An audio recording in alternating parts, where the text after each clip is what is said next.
विद्येविना मती गेली, मतीविना नीती गेली, नीतीविना गती गेली, गतीविना वित्त गेले, वित्तविना शूद्र खचले, इतके अनर्थ एका अविद्येने केले.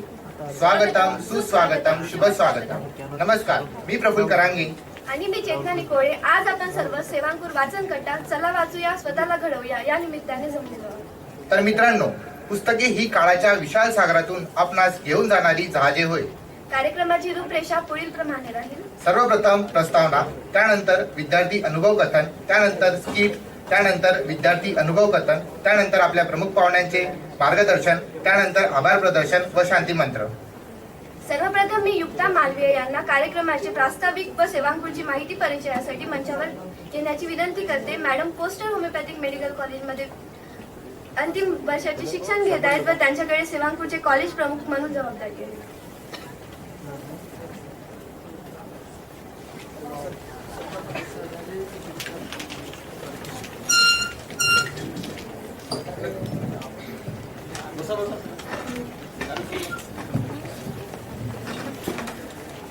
नमस्कार, माझं नाव युक्ता मालविया. मी फोस्टर होमिओपॅथिक मेडिकल कॉलेजमध्ये फायनल इयरला आहे. माझी सेवंकूरमध्ये एंट्री 11 जानेवारी 2020 या दिवशी झाली. तेव्हा कशी झाली तर सगळे फ्रेंड्स वगैरे म्हणायचे सेवंकूर असं आहे, म्हणजे ते त्यांच्याबद्दल बोलायचे, फोटोज वगैरे टाकायचे वगैरे सगळं. तर मला पण असं वाटलं की मी पण जायला पाहिजे, मी पण बघायला पाहिजे काय आहे ऍक्च्युली हे सेवंकूर. तर नेमकंच तो प्रोग्राम पण तेव्हाच होता, कल्याण आश्रम. तर देवगिरी कल्याण आश्रम म्हणून 2 दिवसाचा प्रोग्राम होता. तर ज्योतीसोबत आले, आदल्या दिवशी आले 10 तारखेला. तर मनमत सरांची भेट झाली. तिने सांगितलं की ही युक्त आहे, फोस्टर कॉलेजमधून आहे आणि नाही इंटरेस्ट खूप आहे. तर सर म्हटले ठीक आहे चालेल, काही प्रॉब्लेम नाही. आणि लगेच त्यांनी एक जबाबदारी दिली. आधी मला ना लोकांना बोलायचं, नवीन लोकांना बोलायचा काहीच कॉन्फिडन्स नव्हता. पण त्या दिवशी तिकडे गेले आणि सर लगेच म्हटले, म्हणजे त्यांनी लगेच मला जबाबदारी दिली. त्याच्यानंतर वाटलं की यार किती चांगलं आहे, म्हणजे आपण पण खूप काहीतरी करू शकतो. मग त्यांच्यासोबत जबाबदारी घेता घेता, काम वगैरे करता करता अनेक गोष्टी समोर आल्या की प्लॅनिंग काय असते, कुठला प्रोग्राम कसा म्हणजे कसा मेंटेन करायचा, कसा मॅनेज वगैरे करायचा, कुठली गोष्ट कधी करायची, किती जणांनी करायची, हे खूप सगळं समजलं. आणि कॉन्फिडन्स वगैरे सगळं वाढला, सगळं समजलं काय काय करावं लागतं. त्याच्यानंतर मग दुसऱ्या दिवशी सगळे कार्यक्रम वगैरे झाल्यानंतर गप्पा टप्पा करताना पुढचे म्हणजे नंतर समजलं की सेवंकूर हे फक्त 1-2 कार्यक्रम नाही, तर वीकली म्हणा, मंथली म्हणा, खूप सारे कार्यक्रम होतात. आणि त्याच्यामध्ये प्रशांत सरांनी एक प्रश्न विचारला की 1 वीक फॉर नेशनचं रजिस्ट्रेशन कोणी केलं. तर म्हटलं हे काय आता 1 वीक फॉर नेशन म्हणजे काय. नंतर कोणीतरी मला सांगितलं, सगळं डिटेल दिलं काय असतंय, कन्सेप्ट काय आहे नेमकं, कोण कोण कुठे कुठे जातं, कसं जातं, काय काय होतं. पण नेमकंच सेवंकूरमध्ये एंट्री आणि घरच्यांना जर आताच सांगितलं की मला पैसे भरायचे, तर ते म्हणतील की तू घरीच थांब, कुठंच जाऊ नको, सेवंकूरलाही जाऊ नको. म्हणून काही सांगितलं नाही. म्हटलं पुढच्या वर्षी जाऊ. तर त्या वर्षी मग ऋतुजा म्हणून फ्रेंड आहे ती गेली. तिने सगळा अनुभव सांगितला काय असतं नेमकं, फोटो वगैरे सगळे सांगितले. म्हणजे तिकडे एक्सपिरियन्स तिने असं सांगितलं की माणसाला असं वाटेल की आपण पण जायला पाहिजे, स्वतःहून एक्सपिरियन्स करायला पाहिजे. लाईक मेडिकल कॅम्प झाले तिथं, फ्री मेडिकल कॅम्प्स. आणि स्वच्छ भारत अभियान कसं ऍक्च्युली कसं करायला पाहिजे आणि आपण कसं बघतो याच्यामध्ये खूप डिफरन्स होता. ऍक्च्युली त्यांनी केलं, त्यांचे व्हिडिओज वगैरे बघितले. वरतून लोकांनी तिकडे आपण अशा ठिकाणी जातो जिथे कोणीच नसतं आणि ती मेडिकल सेवा पोहोचत नाही, तिथपर्यंत जाऊन आपण त्यांना जाऊन पोहोचत होतो. मग त्यांचा काय प्रतिसाद असतो, ते लोक किती मनाभावून आपलं स्वागत वगैरे करतात, आपल्यासाठी खूप काही करतात. हे सगळं एक्सपिरियन्स सांगितलं तिने मला.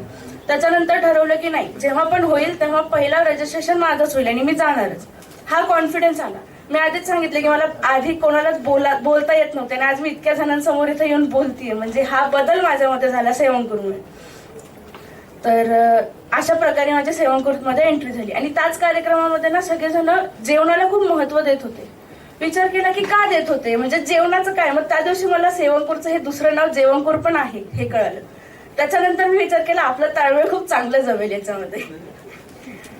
मग ते झाल्यानंतर मग खूप सारे प्रोग्राम मध्ये वाटलं की आपण सगळ्या प्रोग्राम मध्ये जाऊयात, आपलं टॅलेंट असो, दुसऱ्यांचं टॅलेंट बघू. पण कोविड वगैरे आलं, मग लॉकडाऊन वगैरे लागलं. पण इतकं सगळं झाल्यावर पण सेवांकूर हे काही थांबणार नव्हतं, कारण शेवटी सेवांकूरचं नाव सेवाच आहे. तर ऑनलाईन वगैरे खूप सारे सेशन झाले, खूप सारे एन्जॉय म्हणजे ऑनलाईन मध्ये सुद्धा गप्पा टप्पा होऊ शकतात हे सुद्धा कळालं की घरी बसल्या बसल्या पण आपण लोकांना बोलू शकतो. हे सगळं झालं. त्याच्यानंतर घरी बसून ऑनलाईन मध्ये किती काय करणार, किती प्रोग्राम घेणार, म्हणून सगळ्या विद्यार्थ्यांनी विचार केला की आपण काहीतरी सेवा वगैरे करू शकतो. म्हणून एक कोविड अवेअरनेस म्हणून एक प्रोग्राम चालू. त्याच्यामध्ये खूप साऱ्या गोष्टी आल्या की आपण सेवाही करू शकतो, भेटही होऊ शकते, अवेअरनेसही होऊ शकते लोकांमध्ये. कारण त्यावेळेस कोविडची वॅक्सिन आलेली होती आणि लोक खूप घाबरलेले होते की काय करायचं, वॅक्सिन घ्यायची नाही घ्यायचं, बाहेर जायचं नाही जायचं. तर इथे ऍज अ डॉक्टर किंवा ऍज अ मेडिकल स्टुडंट आपण एक अवेअरनेस जागरूक केली लोकांमध्ये की हे खूप चांगलं आहे, वॅक्सिन घेणं खूप वाईट नाही आहे, चांगलं आहे, त्याच्याने खूप फायदे होणार आहेत. आणि या सगळ्या गोष्टींमध्ये त्यांच्याकडून पण खूप सारा प्रतिसाद आला, लोकांना खूप बरंही वाटलं आणि सेवांकूरचा जो मोटो आहे सेवा करणं तोही झाला. अशा प्रकारे आपण कोविडमध्ये सुद्धा इतक्या क्रिटिकल क्रायसिस मध्ये सुद्धा सेवांकूरने खूप चांगलं काम केलं आणि त्याला खूप चांगला प्रतिसाद पण आला.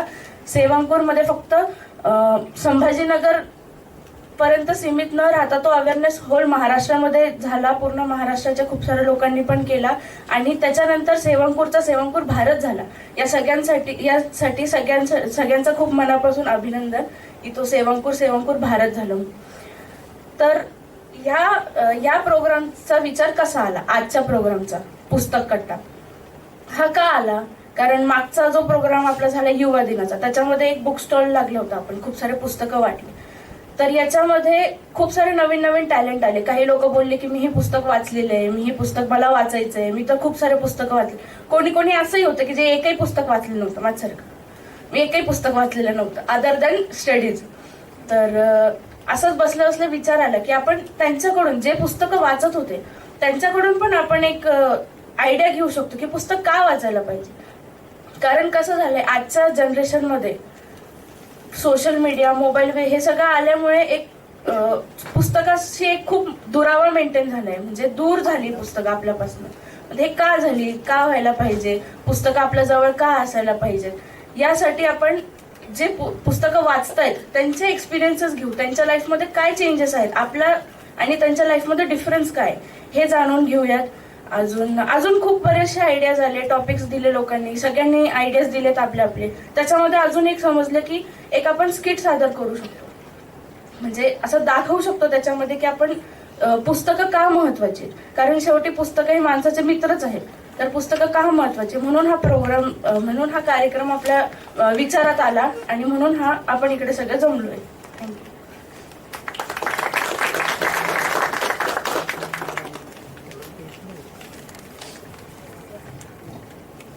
चला तर मित्रांनो, आता वळूया आपल्या पुढील कार्यक्रमाकडे, म्हणजेच आपल्यातली काही विद्यार्थी, आपलेच मित्र आपल्याला त्यांनी वाचलेल्या पुस्तकांबद्दल आपल्याला अनुभव सांगतील.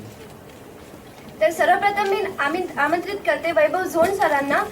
Sir government dental college and हॉस्पिटलला तृतीय वर्षाचे शिक्षण घेत असून त्यांच्याकडे सेवांकूरची वर्गप्रमुख, कॉलेज प्रमुख ही जबाबदारी आहे.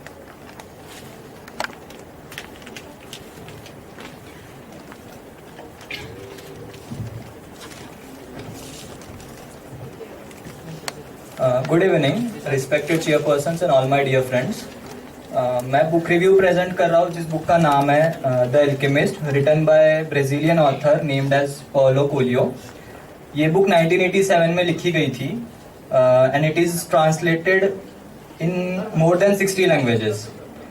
तो एक कहानी है एक शेफर्ड लड़का जो भेड़ चराता था, बिलोंग्स टू स्पेन, जिसका नाम है सेंटियागो. उसको एक सपना आता था, बार बार he used to occur dream, और वो हमेशा आता जब भी वो एक पेड़ के नीचे सोता था एक चर्च के सामने, तो उसमें वो देखता था कि इजिप्ट में कहीं तो भी उसको सोना ट्रेजर दिखता था. तो वो पूरे ड्रीम को क्लियर करने के लिए बहुत लोगों को पूछता है कि what does this dream exactly means. तो वैसे वैसे वो एक जिप्सी गर्ल को मिलता है जो उसे बताती है कि you should approach the treasure. और वैसे ही उस टाइम वो एक किंग को, स्ट्रेंजर को मिलता है जो क्लेम करता है कि मैं एक किंग हूँ.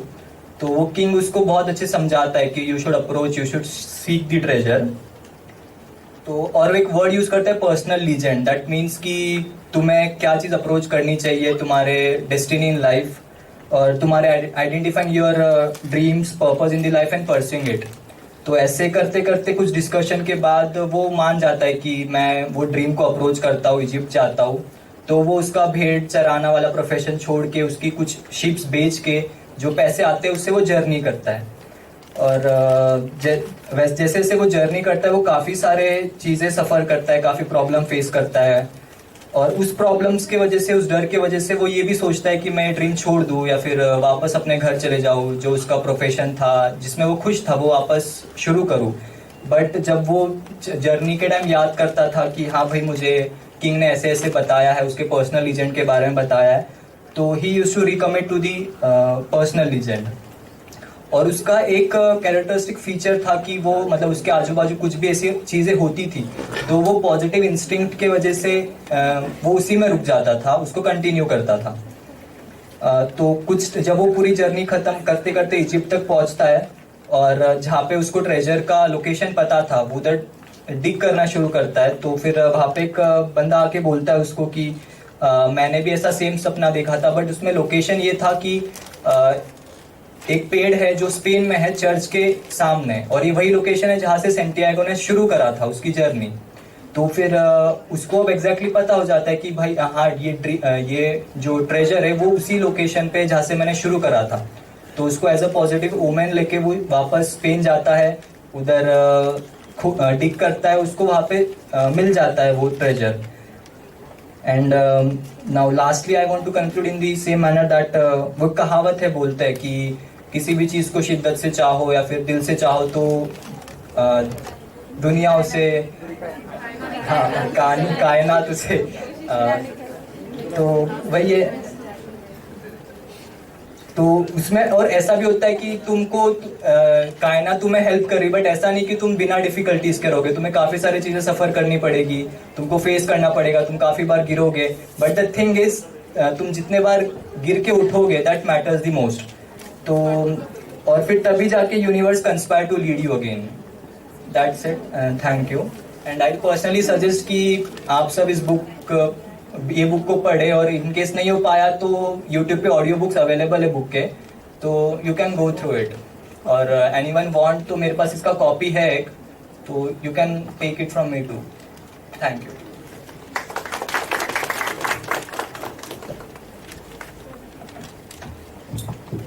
धन्यवाद वैभव सर। मित्रांनो, पैशापेक्षा ज्ञान श्रेष्ठ आहे, कारण पैशाचे रक्षण हे तुम्हाला करावे लागते, पण ज्ञान मात्र हे तुमचे रक्षण करते। आपल्यापैकी जर कोणाला टेबल चेअरवर बसून सुद्धा बुक रिव्ह्यू करायचा असेल तर ते करू शकतात बरं। यानंतर मी ऋषिकेश वाघमारे यांना आमंत्रित करतो। Rishikesh Waghmare sir Sayali charitable trust homeopathic medical कॉलेजमध्ये तृतीय वर्षाचं शिक्षण घेत आहे। ऋषिकेश सर SCT कॉलेजचे बौद्धिक प्रमुख म्हणून कार्यरत आहेत।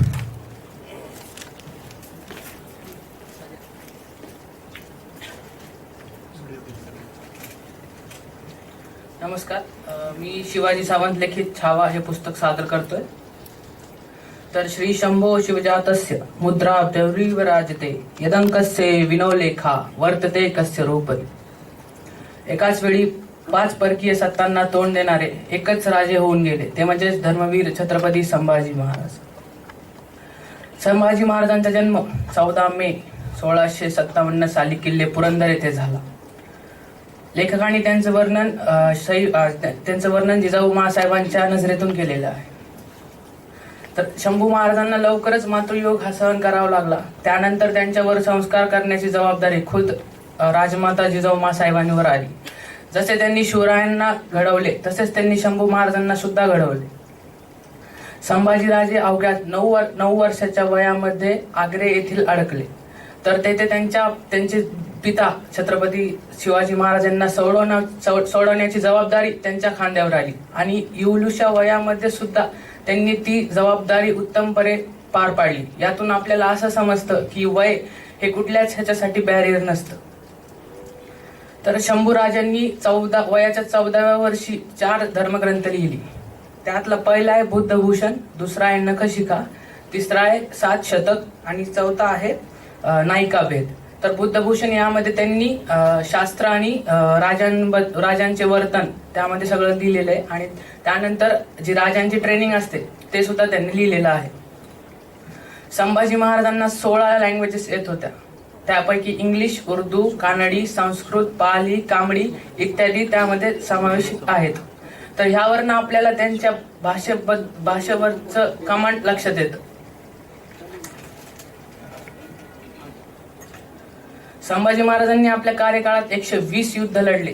त्या 120 युद्धांमध्ये त्यांना एकही युद्धाला हार आली नाही. आणि जे रणांगणात घोडा पूर्णपणे पळवणं आणि एका पायावरती तो जागीच घुमवणं हे फक्त एकाच माणसाला शक्य झालं, ते म्हणजे छत्रपती संभाजी महाराज. 1680 मध्ये शिवाजी महाराजांच्या मृत्यूनंतर चहूबाजूने त्यांच्यावर हल्ले झाले. पण त्या एवढ्या दुःखाच्या काळात सुद्धा त्यांनी त्या ह्याला धूळ सारली. तर ह्यावरनं आपल्याला असं समजतं की आपल्या जीवनामध्ये दुःखाचं कितीही जरी मोठा डोंगर कोसळला तरी आपण जर त्याला धैर्याने सामोरं गेलं तर आपण त्यावरती विजय प्राप्त करू शकतो. 1689 ला संभाजी महाराज व कवी कलाशांना फितुरीमुळे संगमेश्वर इथे अटक करण्यात आली व त्यांना बहादूरगडास नेले. 40 दिवसांच्या अत्याचारानंतर त्यांची शेवटी प्राणज्योत 11 मार्च 1689 साली मावळली.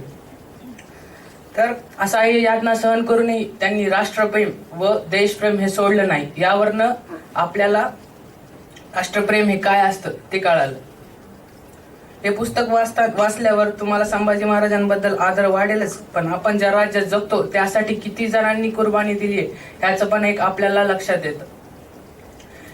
हे पुस्तक वाचल्यानंतर मला कितीही मोठे संकटे आले, पण त्यावरती आपण जर तुटून पडलो तर ते संकटही आपल्याला संकटासारखी वाटत नाहीत हे कळाले. माझ्यातला नेतृत्व गुण उभारला व कुशल निर्णय क्षमता ही वाढली. आपण एखाद्या कार्याला कल्पनाच्या आधारे ते कशा उत्तम प्रकारे ते आपण सादर करू शकतो हे एक संभाजी महाराजांच्या जीवनातून एक आपण सीख घेऊ शकतो. पुस्तक वाचताना अंगावर शहारे येतात व तो इतिहास आपण जगायला लागतो. आणि पुस्तकाची जी रांगडी भाषा आहे त्यावरनं आपल्याला शंभू काळ कसा होता हे पाहायला मिळतं. मैत्री तर सर्वच करतात पण त्याला कशी निभवायची हे खुद छत्रपती संभाजी महाराज व कवी कलश यांनी दर्शवली आहे. खरंच जर आपल्याला संभाजी महाराजांना जर जाणून घ्यायचं असेल तर ही पुस्तक नक्की वाचावी ही माझी सर्वांना विनंती आहे. शेवटी 1-2 चारोळ आहेत. पुरंदर के पत्थरों में हर हर की गूंज थी, अग्नि सम बरसे में भगवी हर बूंद थी, हिंदवी के गर्भ में माँ भवानी का सूत्र था, चंचल प्रचंड मानो मन का वो रुद्र था, शूर था अखंड था प्रचंड था, जिस मनुष्य की वीरता को देवों को घमंड था.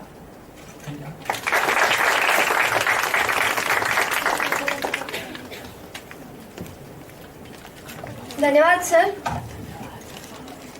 मित्रांनो, पुस्तके जवळची वाटतात, ती फक्त प्रेम करतात, आपल्याला हवी तेव्हा जवळ येतात आणि दूर ठेवली तरी मात्र त्यांची ओढ मात्र कधीच सुटत नाही. यानंतर मी मृदल हिरलेकर यांना आमंत्रित करते. हे गव्हर्नमेंट मेडिकल कॉलेजमध्ये प्रथम वर्षाचे विद्यार्थी आहेत.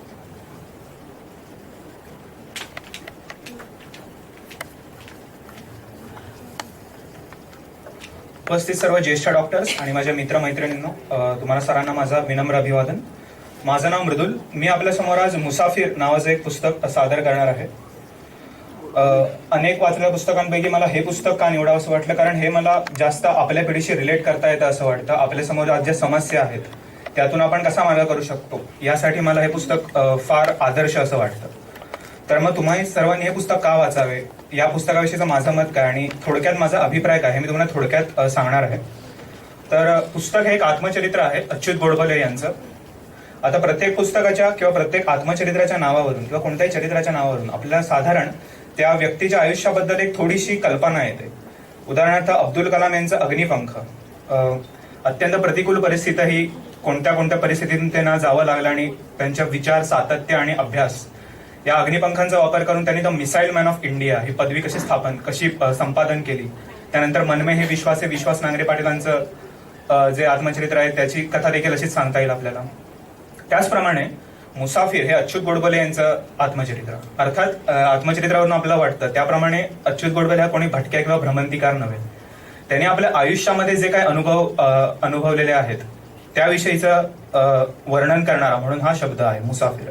मुसाफिरी म्हणजे काय तर वेगवेगळ्या मुलखातून, भले तो समृद्ध असो वा अत्यंत गरीब असो, श्रीमंत असो वा त्याचप्रमाणे दरिद्री असो, या सर्व ठिकाणी फिरणे. नुसते फिरणे नाही तर ते अनुभव इतरांना कथन करणे व त्याही पुढे एक पाऊल पुढे जाऊन त्यातून इतरांना मार्गदर्शन करणे. तर आजच्या पिढीला हे पुस्तक फार जास्त मार्गदर्शन करतं असं मला वाटतं.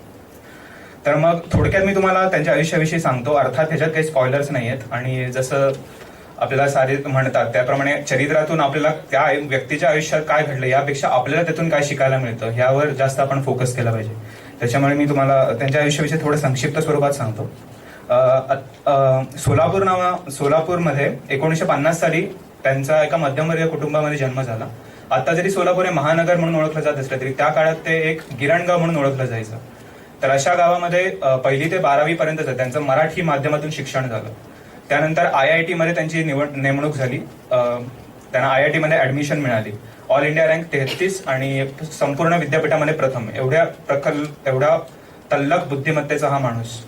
त्यानंतर IIT मध्ये आल्यानंतर त्यांनी भरपूर वाचन केलं. त्याला या काळाला ते त्यांचा रेन्झन्स किंवा प्रबोधन काल असं म्हणतात. या काळामध्ये त्यांच्यावर मार्क्सवादाचा भरपूर परिणाम होता आणि या वाचनामुळेच नंतर IIT मधून पासआउट झाल्यानंतर त्यांनी नंदुरबार जिल्ह्यातील शहादा या ठिकाणी आदिवासींसाठी चळवळीमध्ये सक्रिय सहभाग घेतला. आज आपण जय भीम या चित्रपटामुळे आपल्याला बरीचशी माहिती आहे आदिवासींवर म्हणजे किती अत्याचार होत होते किंवा अजूनही होत आहेत. तर त्या साऱ्याचं एक विदारक वर्णन आपल्याला या प्रकरणात देखील दिसून येतं. पुस्तकाच्या चळवळ आणि विषण्णता या प्रकरणामध्ये आपल्याला यामधले बारीक दुवे दिसून येतात आणि खरंच किती भयंकर परिस्थिती आहे हे आपल्याला पाहायला मिळतं. त्यानंतर त्यानं याच चळवळीमुळे केवळ अवघ्या 10 दिवसांचा तुरुंगवास देखील झाला होता आणि हा तुरुंगवास म्हणजे साधा नव्हता, सश्रम तुरुंगवास. त्याच्यामुळे तुरुंगातले देखील अत्यंत विदारक वर्णन अच्युत गोडबोलेंनी या ठिकाणी केलेलं आहे. त्याच्यानंतर तुरुंगातून बाहेर आल्यानंतर मात्र त्यांच्या लक्षात आलं की एवढं आपण पूर्ण वेळ चळवळीमध्ये सहकार्य करणं किंवा पूर्ण वेळ आपण चळवळीला देणं एवढी आपली कुवत आपल्यात आहे का याचा त्यांनी विचार केला आणि त्यांना मनातून असं नकारात्मक उत्तर आलं. त्याच्यामुळे त्यांनी चळवळीतून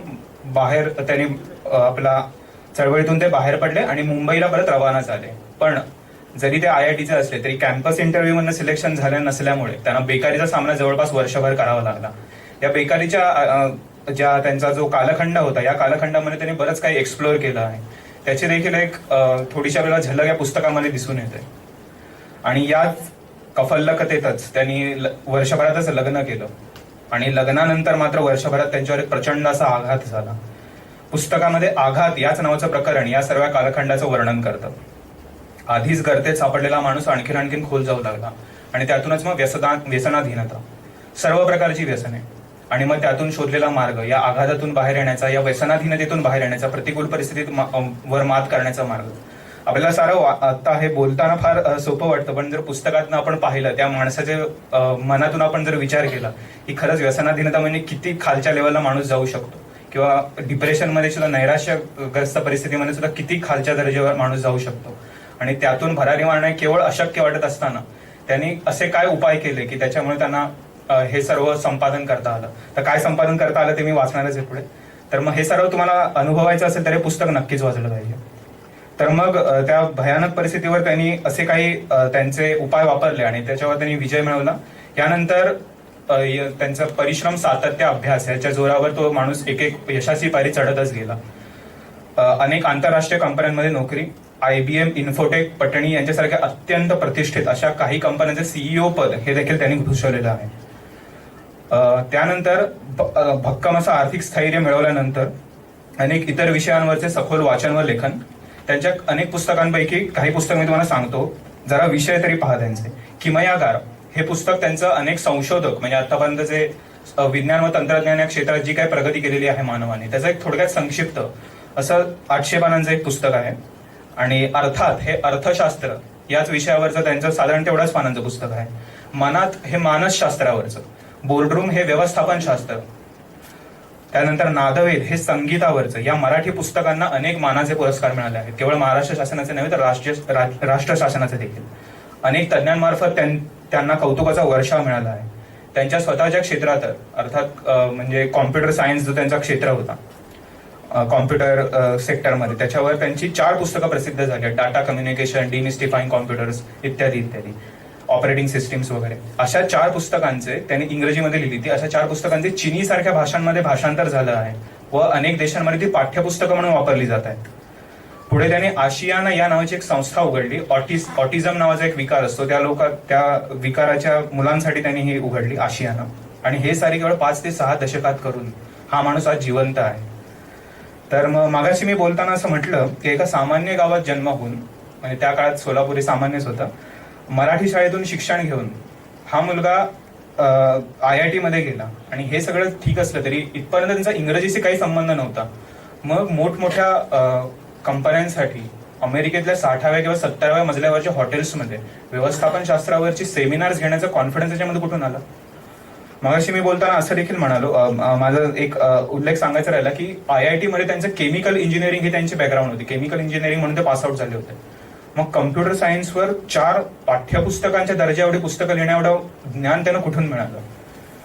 संगीत, मानसशास्त्र, अर्थशास्त्र, विज्ञान अशा एकमेकांशी वरवर तरी काहीच संबंध नसलेल्या पुस्तकांवर, विषयांवर पुरस्कार प्राप्त पुस्तके हा माणूस कशी लिहू शकला?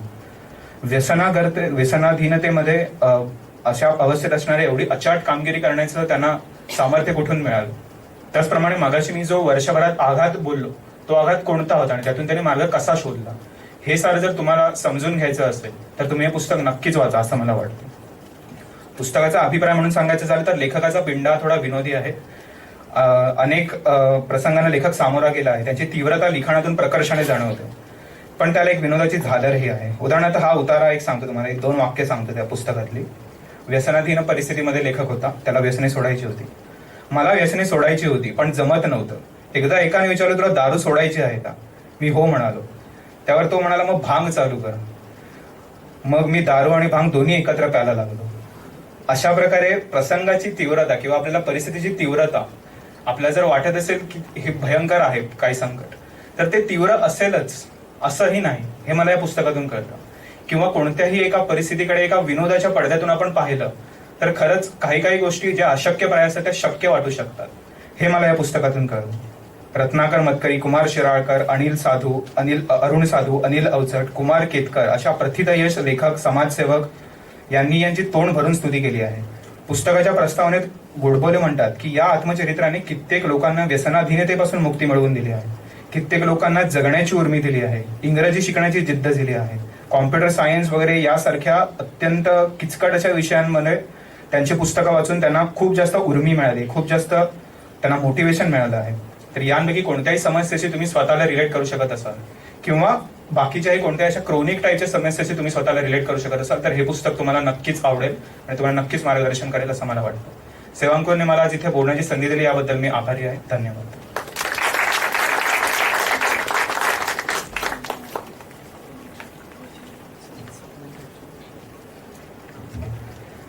धन्यवाद मृदुल. यावरून आपल्याला असं लक्षात येते, शिकण्यासाठी आवड विकसित करा. आपण असे केल्यास आपली प्रगती वाढण्यास कधीही थांबणार नाही. यानंतर मी दिव्या शंकरे यांना आमंत्रित करतो. मॅडम DKMM कॉलेज ऑफ होमिओपॅथीमध्ये अंतिम वर्षाचं शिक्षण घेत आहे. त्यांच्याकडे कॉलेज बौद्धिक प्रमुख म्हणून जबाबदारी आहे.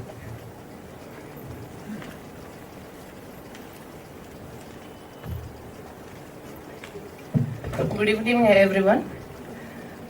मी आज ज्या पुस्तकाबद्दल बोलणार आहे त्याचं नाव आहे समिधा. समिधा म्हणजेच एका पवित्र अग्नीसाठी दिलेली भेट. साधना आमटे, बाबा आमटेंच्या अर्धांगिनी, त्यांनी लिहिलेलं सुंदर आत्मचरित्र माझ्या मनाला स्पर्श करून गेलं. जवळपास 50 ते 60 वर्षापूर्वी वरोड्याला आनंदवनात या महारोगी समितीच्या आश्रमाची स्थापना झाली. त्याला सहाय्यभूत असा सोमनाथचा शेतकी प्रकल्प, हेमलकसा येथे आदिवासींच्या वस्तीत आरोग्य व शिक्षण क्षेत्रातील कार्य आणि जवळपासच्या अशोकवनात नागेपल्ली अशा केंद्रांची चालणारी कामे, हा सारा विस्तार आपण पाहिलाय किंवा ऐकलायही. बाबा आमटे आणि त्यांचा परिवार, त्यांच्या त्यागाची, कल्पकतेची व कर्तृत्वाची ही निशाणी सर्वांना परिचितच आहे.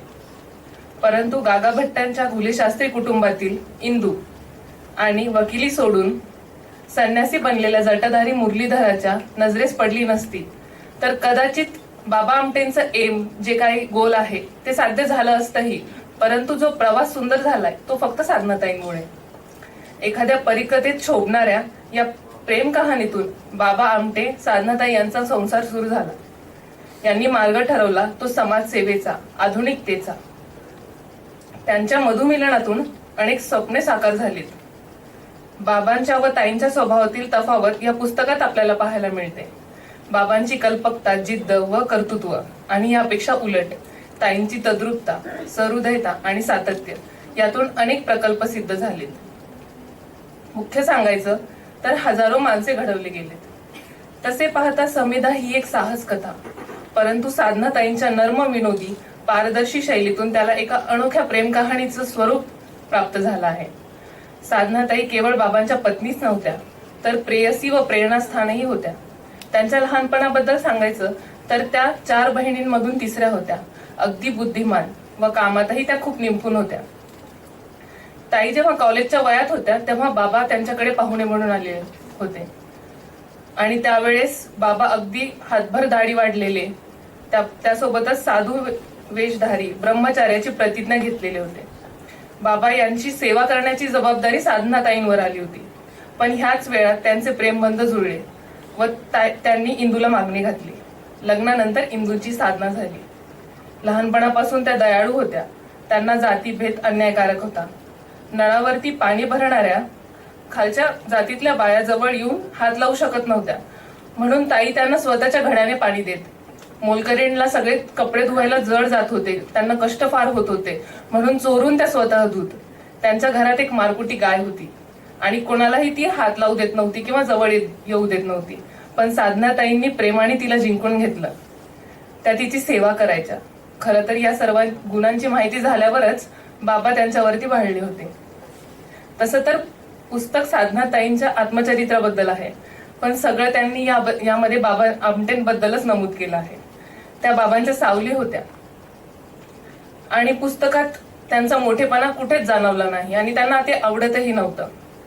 पत्नी, प्रेयसी स्नुषा यासोबत मातेचे लोभसवाने रूप या पुस्तकाला दिसते. त्यांनी त्यांच्या मुलाला पत्रामध्ये लिहिलेली एक सुंदर गोष्ट मला आवडली की सेवा हा शब्द फसवा आहे. माणूस कधीच कोणाची सेवा करत नाही. सेवा म्हणजे स्वतःचे व्यक्तिमत्व घडवण्यास व त्यापासून प्राप्त होणाऱ्या सात्विक आनंदाचा लाभ घेण्यासाठी केली जाते. ह्या वाक्याने माझे डोळे उघड झाले. त्यांच्याबद्दल काय बोलू आणि काय नाही. बोलून ते संपणार नाही आणि संपण्यासारखं त्यांचं कार्यही नाही. त्यांच्या कार्याच्या यशस्वीतेसाठी सामूहिक प्रयत्नांची गरज होती. सामूहिक प्रयत्नांसाठी मनाच्या जाणीवांच्या मूल्यांची गरज असते व हे मिलन फक्त प्रेमच घडवून आणू शकते, असे त्या म्हणाल्या. पुढे त्या लिहितात की कार्य सुरू झाले तेव्हा त्या आणि बाबा दोघेच होते, एकमेकांना आधार, एकमेकांच्या सुखदुःखाचे साक्षीदार. हळूहळू एक जण वाढत गेला. त्यांचे काम येणाऱ्याचे दुःख वाटून घेणे आणि स्वतःच्या सुखात त्यांना वाटेकरी करून घेतले. एकाचे 10 झाले, 10चे 100 व 100चे 5000. एवढे वाटूनही आमचे सुख संपले नाही, वाढतच गेले आणि कार्यही. सोमनाथ, अशोकवन, हेमलकसा, नागेपल्ली एक प्रकल्प उभा राहत गेले. ही सामूहिक शक्ती त्यांनी फक्त प्रेमाच्या जोरावरच उभी केली. समतेचा मार्ग ममतेमधून जातो असा संदेश त्यांनी दिलाय. अर्थातच कार्यावरील अखंड अविचलित निष्ठा, श्रद्धा हेच त्यांचे यश होते. बाबा आमटे यांच्या लोकविलक्षण जीवनाला साथ देत असताना साधनाताईंनी अपार कष्ट केली. अग्निदिव्य म्हणावीत अशा प्रसंगातून निर्भयपणे वाटचाल केली आणि हे सारे सहजतेने व आनंदाने सोसताना त्यांनी स्वतःच्या स्वतंत्र व्यक्तिमत्वाची वैशिष्ट्येही टिकवली. बाबांचे कार्य किती महान आहे याचे अधिक वर्णन करण्याची आवश्यकता नाही, पण त्याच्याबरोबर त्यांच्या स्वभावात अद्वितीय सहानुभूतीपणा आणि जबरदस्त तापटपणा, असामान्य सहृदयता आणि तत्वांचा आग्रह धरताना पत्नीच्या होरपळीकडे त्यांनी काही वेळा केलेली डोळेझाक अशी एक विलक्षण विसंगती आहे.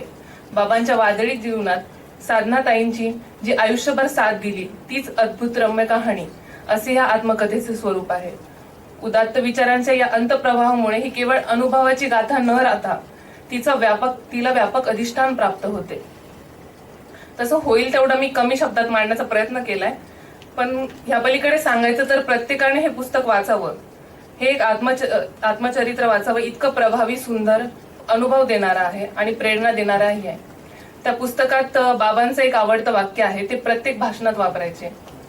ते असं होतं की I sought my soul my soul could not see. I sought my God eluded me. I sought my friend, I found all of three. आणि बाबांच्या या वाक्यावरून साधनाताईंनी त्यांचं एक वाक्य तयार केलं होतं. I sought my lover I could not see. I sought my friend eluded me. I sought my husband, I found all of three. Thank you.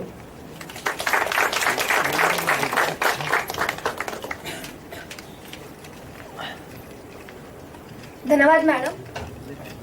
चांगली पुस्तके वाचणारा मालक जरी बनला नाही तरी तो गुलाम मात्र कधीच बनणार नाही. यानंतर मी ऋतुजा अपार यांना आमंत्रित करते. या श्री भगवान बाबा होमिओपॅथिक कॉलेजमध्ये अंतिम वर्षाचे शिक्षण घेत आहेत.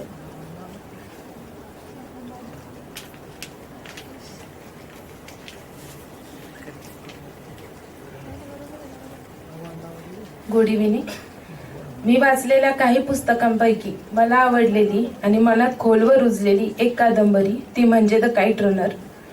द काईट रनर या कादंबरीचे लेखक हे खालिद होसेनी असून त्यांची ही पहिलीच कादंबरी आहे. खालिद होसेनी हे अफगाण अमेरिकन रायटर आहेत. ते UNHCRचे गुडविल अँबॅसेडर आणि फॉर्मर फिजिशियन आहेत. या कादंबरीच्या कथेची सुरुवात ही अफगाणिस्तानमधील काबूल या शहरातून होते. ही कथा आहे मैत्रीची, वडील आणि मुलामधल्या नात्याची, प्रेमाची आणि पश्चातापाची. अमीर हे या पुस्तकातील मुख्य पात्राचं नाव असून त्याच्या दृष्टीतून ही कथा लेखकाने मांडली आहे. खालिद होसेनी यांनी कथेची बांधणी इतकी सुंदर केली आहे की पहिल्या पानापासून या पुस्तकाने मला धरून ठेवलं. प्रत्येक पानातून उलगडत जाणारं अमीरचं आयुष्य आणि ज्या क्षणी आपल्याला असं वाटावं की आता सगळं काही व्यवस्थित चालू आहे, अगदी त्याच क्षणी पूर्णपणे वळण घेणारी ही कथा आहे. या कादंबरीमध्ये खालिद होसेनी यांनी अमीर आणि हसन या दोन जिवलग मित्रांची मैत्री अगदी सुंदररित्या मांडली आहे. जातीयवादाच्या विळख्यात अडकलेल्या या अफगाणिस्तानमध्ये अमीर हा मालकाचा मुलगा आणि हसन हा नोकरचा मुलगा असूनही त्यांच्यातील घट्ट मैत्री लेखकाने यात मांडली आहे.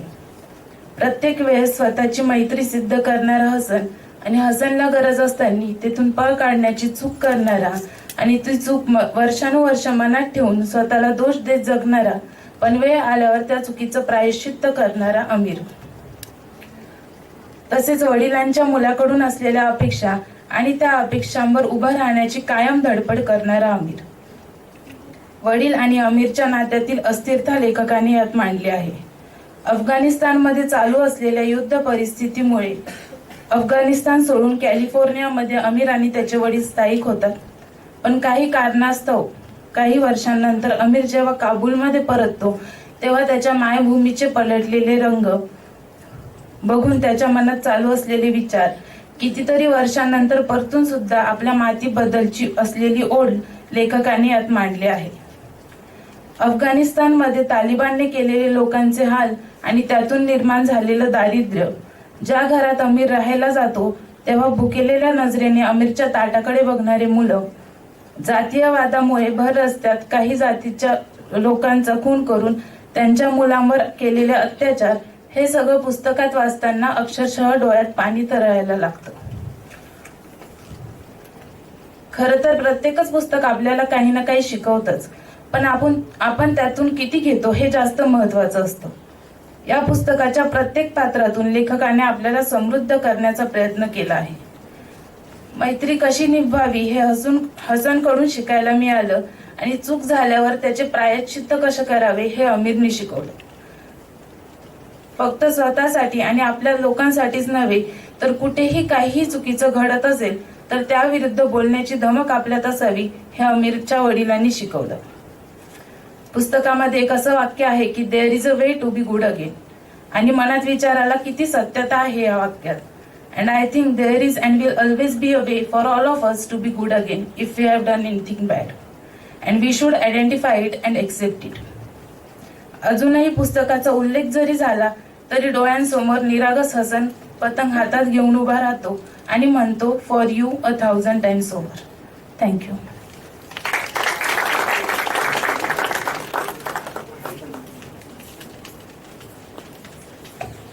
धन्यवाद ऋतुजा मॅडम.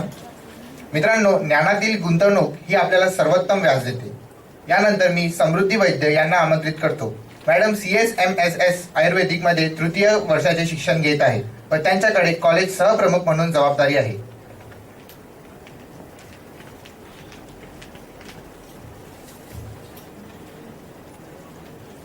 नमस्कार.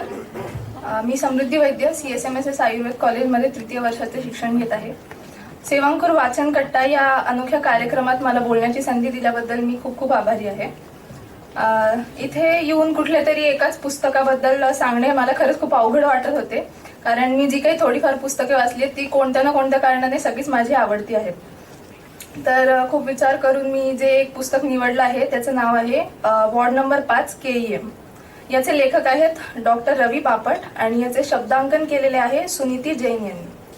तर जसे की पुस्तकाच्या नावावरून सगळ्यांना म्हणजे आपल्याला कळते की वैद्यकीय क्षेत्राशी निगडित हे पुस्तक आहे, कारण संपूर्ण भारतात KEM रुग्णालय सर्वश्रुतच आहे. पण वॉर्ड नंबर 5 असं का हे सांगताना डॉक्टर रवी बापट लिहितात की अनेक रुग्णांनी या वॉर्डला दिलेल्या भेटी आजही जुन्या स्मृती ताज्या करून जातात. आधी विद्यार्थी, मग निवासी डॉक्टर, व्याख्याता आणि नंतर विभाग प्रमुख अशा विविध भूमिका मी निभावल्या त्या या वॉर्डच्या साक्षीनच. डॉक्टर बापट आणि त्यांचा वॉर्ड नंबर 5 असं जणू समीकरणच झालं होतं आणि ते होण्या इतकं वॉर्ड नंबर 5 हे माझ्या जीवनाचं अविभाज्य अंग बनलं होतं. त्यामुळे हे कथन जितकं माझं आहे त्यापेक्षा काकणभर जास्त ते वॉर्ड नंबर 5 आहे असं ते लिहितात. तर सर्वात आधी डॉक्टर बापट यांच्याविषयी सांगायचं झालं तर ते अतिशय नामवंत गॅस्ट्रोइंटेस्टिनल सर्जन आहेत. KEM हॉस्पिटल, जठरांत्र शल्य चिकित्सा सेवा विभागाचे विभाग प्रमुख, महाराष्ट्र आरोग्य विज्ञान विद्यापीठाचे कुलगुरू, GS मेडिकल कॉलेज सल्लागार प्राध्यापक अशा अनेक पदांवर ते कार्यरत होते. अनेक सन्मान व पुरस्कारांचे मानकरी व या सगळ्यासोबतच एक प्रभावी व अष्टपैलू व्यक्तिमत्व असलेले हे व्यक्ती. हे पुस्तक म्हणजे त्यांच्या कारकिर्दीचा आढावा किंवा त्यांचे मनोगत असे एकंदर त्याचं स्वरूप आहे. पुस्तकाची अनुक्रमणिका जर आपण पाहिली तर त्यांनी त्यात त्यांचे सगळे अनुभव हे 6 विभागात मांडलेले आहेत. अतिशय सोप्या भाषेत व रंजकतेने त्यांनी हे सगळं लिहिलेलं आहे.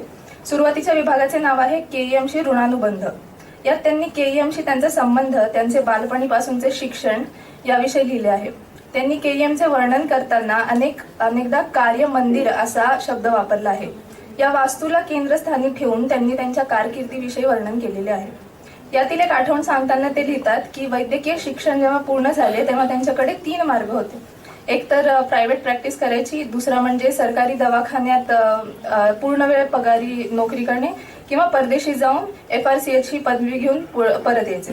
तर हा संभ्रम दूर करण्यासाठी ते प्रख्यात डॉक्टर CS व्होरा यांच्याकडे गेले.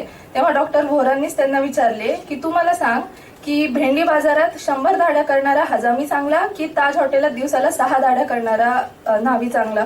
उत्तर अर्थातच 100 दाढी करणारा न्हावी चांगला. यातला मुद्दा हा की या क्षेत्रात प्रॅक्टिकल एक्सपोजरचे जेवढे ज्ञान जास्त तेवढेच त्या डॉक्टरची स्किल आणि ग्रोथ होते असं आहे. म्हणूनच त्यांनी KEM मध्ये पूर्ण वेळ कार्य करण्याचा निर्णय घेतला आणि हा त्यांच्या आयुष्यातील कलाटणी देणारा प्रसंग होता असे ते म्हणतात. पुढचा भाग म्हणजे असे रुग्ण असा संवाद व असे आप्तमित्र असे उपचार यामध्ये त्यांनी त्यांच्या कार्यात आलेले विविध अनुभव सांगितलेले आहेत. पुस्तकाच्या कव्हरवर जसे लिहिलेले आहे की शरद पवार ते सतीश राजे, दादा कोंडके ते दत्तू मिस्त्री, रुग्ण कोणताही असो त्याची पद प्रतिष्ठा न पाहता शल्य चिकित्सक डॉक्टर बापटांनी सारख्याच आपुलकीने उपचार केले. वेळोवेळी त्यांनी अनेक गरजू रुग्णांना आर्थिक मदतही केली. त्यांनी केलेल्या शस्त्रक्रियांबद्दल त्यांनी जे वर्णन केले आहे त्यातील रुग्ण हे विविध क्षेत्रातील स्तरातील होते. मानसिक दृष्ट्या व वैद्यकीय शास्त्रीय दृष्ट्या गुंतागुंतीच्या शस्त्रक्रिया त्यांनी कशा हाताळल्या हे वाचून आपण खरंच थक्क होऊन राहतो. डॉक्टर बापटांकडून हे शिकायला मिळते की ते कोणत्याही रुग्णाकडे केवळ मेडिकल कंडिशन म्हणून न पाहता एक माणूस म्हणून बघायचे आणि हार्डकोर मेडिकल ऍस्पेक्ट सोबतच सॉफ्टवेअर ऍस्पेक्ट जे आहे तेही तितकेच महत्वाचे आहे हे यातून आपल्याला समजते आणि त्यातून त्यांची एक यशस्वी शल्य चिकित्सक म्हणून कशी वाटचाल झाली हे आपल्याला समजते. अनेक नामवंत लोक जेव्हा डॉक्टर बापटांकडे उपचार घेत होते तेव्हा घडलेले अनेक गमतीदार प्रसंगही त्यांनी यात वर्णन केलेले आहेत. नंतरचा विभाग म्हणजे असे विकार असे अनुभव व माझे अवांतर उद्योग. यात विशेष म्हणजे डॉक्टर बापटांनी जेव्हा स्वतः आजारी पडले होते तेव्हाचे त्यांचे अनुभव हे एका वेगळ्या दृष्टिकोनातून समोर येतात. जेव्हा वर्षानुवर्षे रुग्णांना बरे करणारा डॉक्टर स्वतः आजारी पडतो तेव्हा तो स्वतः कोणत्या अनुभवातून जातो, काही वेळेला इतर रुग्णांसारखीच त्याची चिडचिड होते का, अशा अनेक आशयाचे वर्णन यात आलेले आहे. या पुस्तकातील आणखी एक आवडलेली गोष्ट म्हणजे त्यांनी आयुर्वेदीय वनस्पतींवर केलेले संशोधन. मी स्वतः आयुर्वेदाची विद्यार्थिनी असल्याने मला हा भाग जरा जास्तच भावला. त्यांनी KEM मध्ये सुरू केलेले आयुर्वेदीय संशोधन केंद्र असो किंवा डॉक्टर शरदिनी डहाणूकर म्हणजे सरांची शिष्या यांचे गुळवेल म्हणजे टिनोस्पोरा कॉर्डिफोलिया यावरील संशोधन असो व त्यांचे यावरील टिनोस्पोरा कॉर्डिफोलियाचे यकृतावरील जे परिणाम आहेत त्याचे सविस्तर वर्णन त्यांनी यात केलेले आहे. याचबरोबर डॉक्टरांनी इच्छा मरण या गंभीर विषयावर किंवा मृत्यूवरील त्यांचे मार्मिक विचार यात स्पष्ट केले आहेत.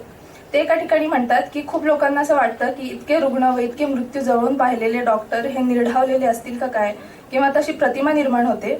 पण ते म्हणतात की खूप चुकीचे हा समज आहे. एक डॉक्टर म्हणून कुठलाही मृत्यू हा तितकाच परिणाम करतो आणि पचवायला जड असतो.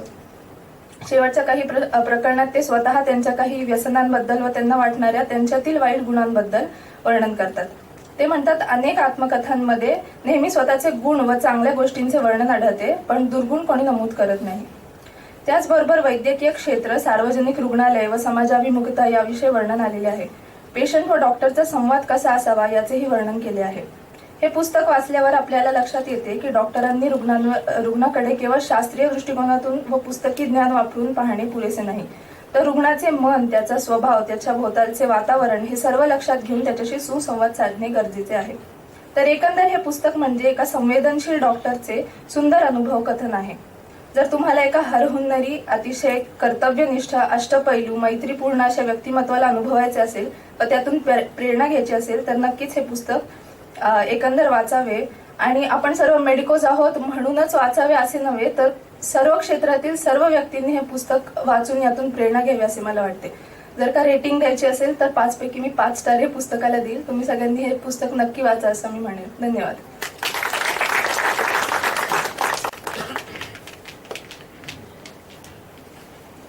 धन्यवाद मॅडम.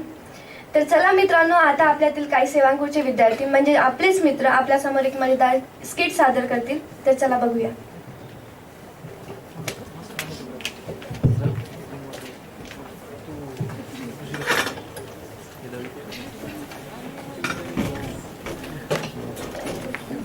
मधला books are the best friends of human with no demands and no complaints. ऐकलंय ना कोणीतरी हे? ओके. तर आता हे पटवून देण्यासाठी किंवा हे किती प्रमाणात खरं आहे किंवा आपण याला कसं आत्मसात करायचं हे सादर करण्यासाठी आपले सेवांकुरचे काही विद्यार्थी तुमच्यासमोर स्किट सादर करत आहेत. मी आमच्या स्किट मधल्या सगळ्या पात्रांची ओळख करून देते. प्रोफेसर प्राजक्ता रणमाळे, एक अभ्यासू आणि शांत असलेली मुलगी जी की आपल्या प्रत्येकाच्या ग्रुपमध्ये असते. तिचं नाव पूजा होलिये. हिची भूमिका निभवत आहे अश्विनी फुंदे. ऑलराऊंडर असणारा एक तरी विद्यार्थी असतो आपल्यामध्ये जो की हसतो, खेळतो, नाईट मारून अभ्यास करून आपले फुल मार्क देतो आणि पासही होतो. अशी भूमिका निभवत आहे ओम्या म्हणजेच ओमकार. त्याची भूमिका निभवत आहे आदित्य जाधव. त्यानंतर गण्या जो की नेहमी फक्त टवाळक्या करत असतो, असाही आपल्या ग्रुपमधला एक मेंबर असतोच. त्याची भूमिका निभवत आहे गायत्री मगरे. आणि अभ्यासू विद्यार्थी त्याची भूमिका निभवत आहे आव्या म्हणजेच आदित्य कासार. चला तर मग बघूया. लॉकडाऊन होतं आणि लॉकडाऊन नंतर सर्व ऑफलाईन झाल्यानंतर हे मित्र पहिल्यांदा भेटतात. सीन नंबर 1, कॉलेजच्या कॅम्पसचा कॉरिडॉर.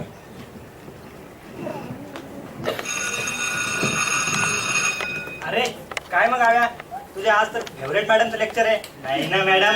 नाही ना. तुझे नाही ना तर तरसले असतील रे मॅडमचं दर्शन घ्यायला. अरे म्हणजे ऑनलाईन दर्शन झालं नाही ना म्हणून म्हणतोय, बाकी काही नाही भाऊ. नाही ना बडे दगाबाज रे. बस बोलिए, बहुत गाली है. चला आता मॅडम येतात. चला ते बोर लेक्चर तेच बोर मॅडम सुरू करतेस तू. यापेक्षा तो ऑनलाईन बरं होतं. खायचं, प्यायचं, झोपायचं. बस चालू. सीन नंबर 2, जेव्हा मॅडम क्लासरूम मध्ये एंटर करतात. Good morning madam. Good morning students. बसा. कसे आहात सर्व? हो एकदम मस्त मॅडम. मग काय केलं लॉकडाऊन मध्ये? अभ्यास सोडून बरं का, जे की तुम्ही कधी काही करतच नाही. मॅडम मी ना वेब सिरीज बघितला, एकदम कडक कडक ऍक्शन वाल्या. Family man, game of thrones, एकदम भारी भारी. मी तर एकदम फेमस झालो मॅडम.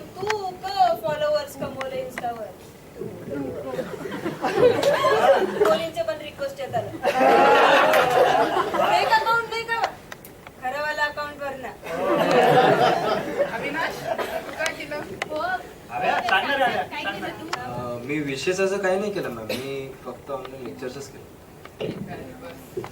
लास्ट लेक्चर मध्ये आपण GIT कम्प्लीट केलं होतं आणि आज आपण कार्डिओव्हॅस्क्युलर सिस्टमला सुरुवात करत आहोत.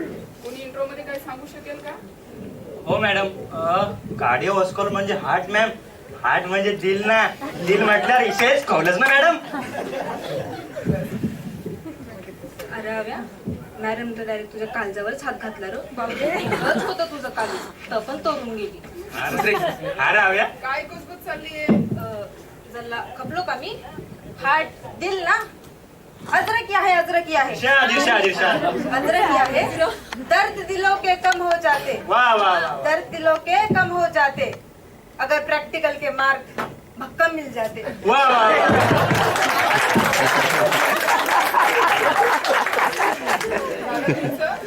हीच अपेक्षा होती तुमच्याकडून. चला तर मग मी शिकवायला सुरुवात करू. Cardiovascular. Cardio means heart and vascular means vessels. So basically heart is the pumping organ which pumps the blood to the entire body. Location कुणी सांगू शकेल का हार्टचं? इथे कर तुला काही जाऊ देस वाट. सांग हव्या, सांग. सांगू शकतो का अविनाश? नाही मॅम. ठीक आहे. So,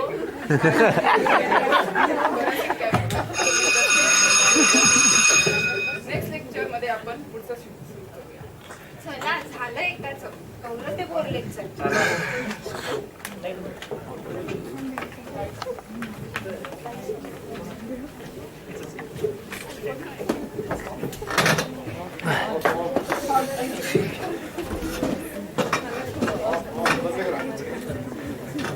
नेहमी अभ्यास करणारा आणि वर्गामध्ये हुशार असणाऱ्या अविनाशला शांत बघून मॅडमलाही थोडासा विचार पडला की का हा मुलगा एकदम शांत झालाय.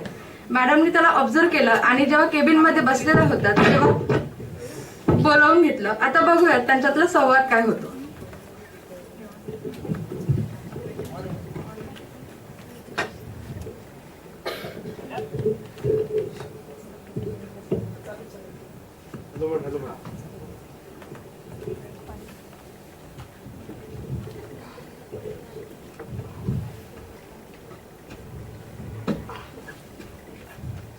अरे अविनाश, इकडे ये.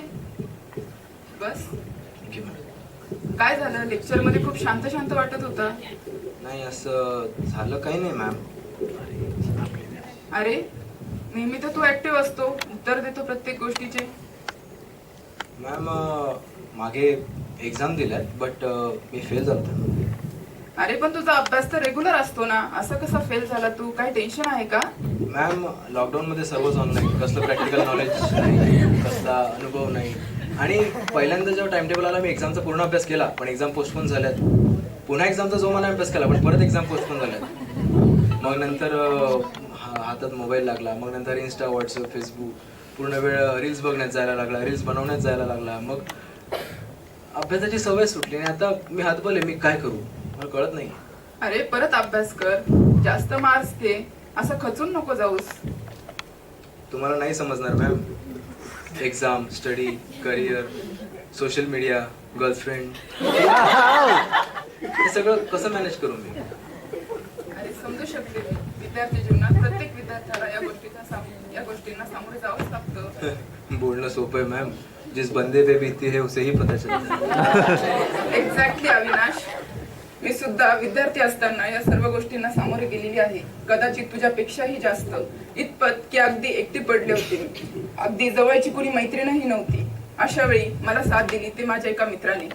आणि त्यानंतर मी कधीही मागे वळून पाहिलं नाही. त्यानंतर मी सर्वांशी कधीही न बोलणारे मी आज सर्वांशी आत्मविश्वासाने बोलते, संवाद साधते, तुम्हाला मार्गदर्शन करते, सर्वांना शिकवते. आणि आजवरही त्या मित्राची मी साथ कधी सोडली नाही. कोणी केला मॅम हा बदल? कोण होता हा मित्र? तो मित्र म्हणजे पुस्तक मित्र. पुस्तक वाचल्याने मस्तक सुधारते आणि सुधारलेले मस्तक हे कधी कुणासमोर नतमस्तक होण्याची वेळ येऊ देत नाही. पण नेमकं कोणतं पुस्तक मॅम? पुस्तक कोणतेही असो, कथा, कादंबरी, साहित्य, ते माणसाला समृद्धच बनवते, कीर्तिवान बनवते, यशवंत बनवते. आणि पुस्तक हाच आपला खरा गुरु आहे, सखा, सोबती आहे. आणि ही आवड माझ्यात निर्माण केली ते सेवांकुरने. सेवांकुर? जरा केवढं जोरात धक्का दिला. भांडलो असतो. अरे अरे अरे इथे कसे तुम्ही? हे आम्ही तुमचं बोलणं लपून ऐकत होतो. हो मॅडम, पटलं आम्हालाही. आम्हालाही पुस्तक वाचण्याचा हुरूप आला. हो मॅडम, आम्हाला यायचं आहे ते सेवनपूरमध्ये. नक्की जा, एकदा जाऊन बघा. कारण सेवा अंकुर ही एक संस्था नसून विद्यार्थ्यांच्या जीवनात आमूलाग्र बदल घडवणारी व त्यांच्या गुणांना वाव देणारी एक प्लॅटफॉर्म आहे. आणि पुस्तक आपल्याला ज्ञान देते व सेवांकुर आपल्याला अनुभव देते. चला तर मग सेवांकुर सोबत आपण सर्वांनी एक शिकवण घेऊया, निरंतर वाचनाचा संकल्प करूया.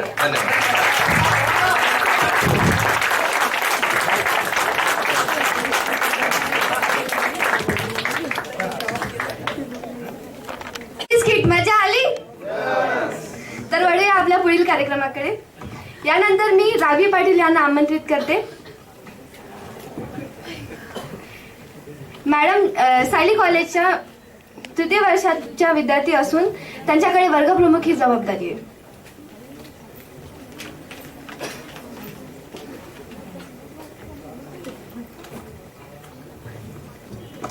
निश्चयाचा महामेरू, बहुत जनांचे आधारू, अखंड स्थितीचा निर्धारू, श्रीमंत योगी.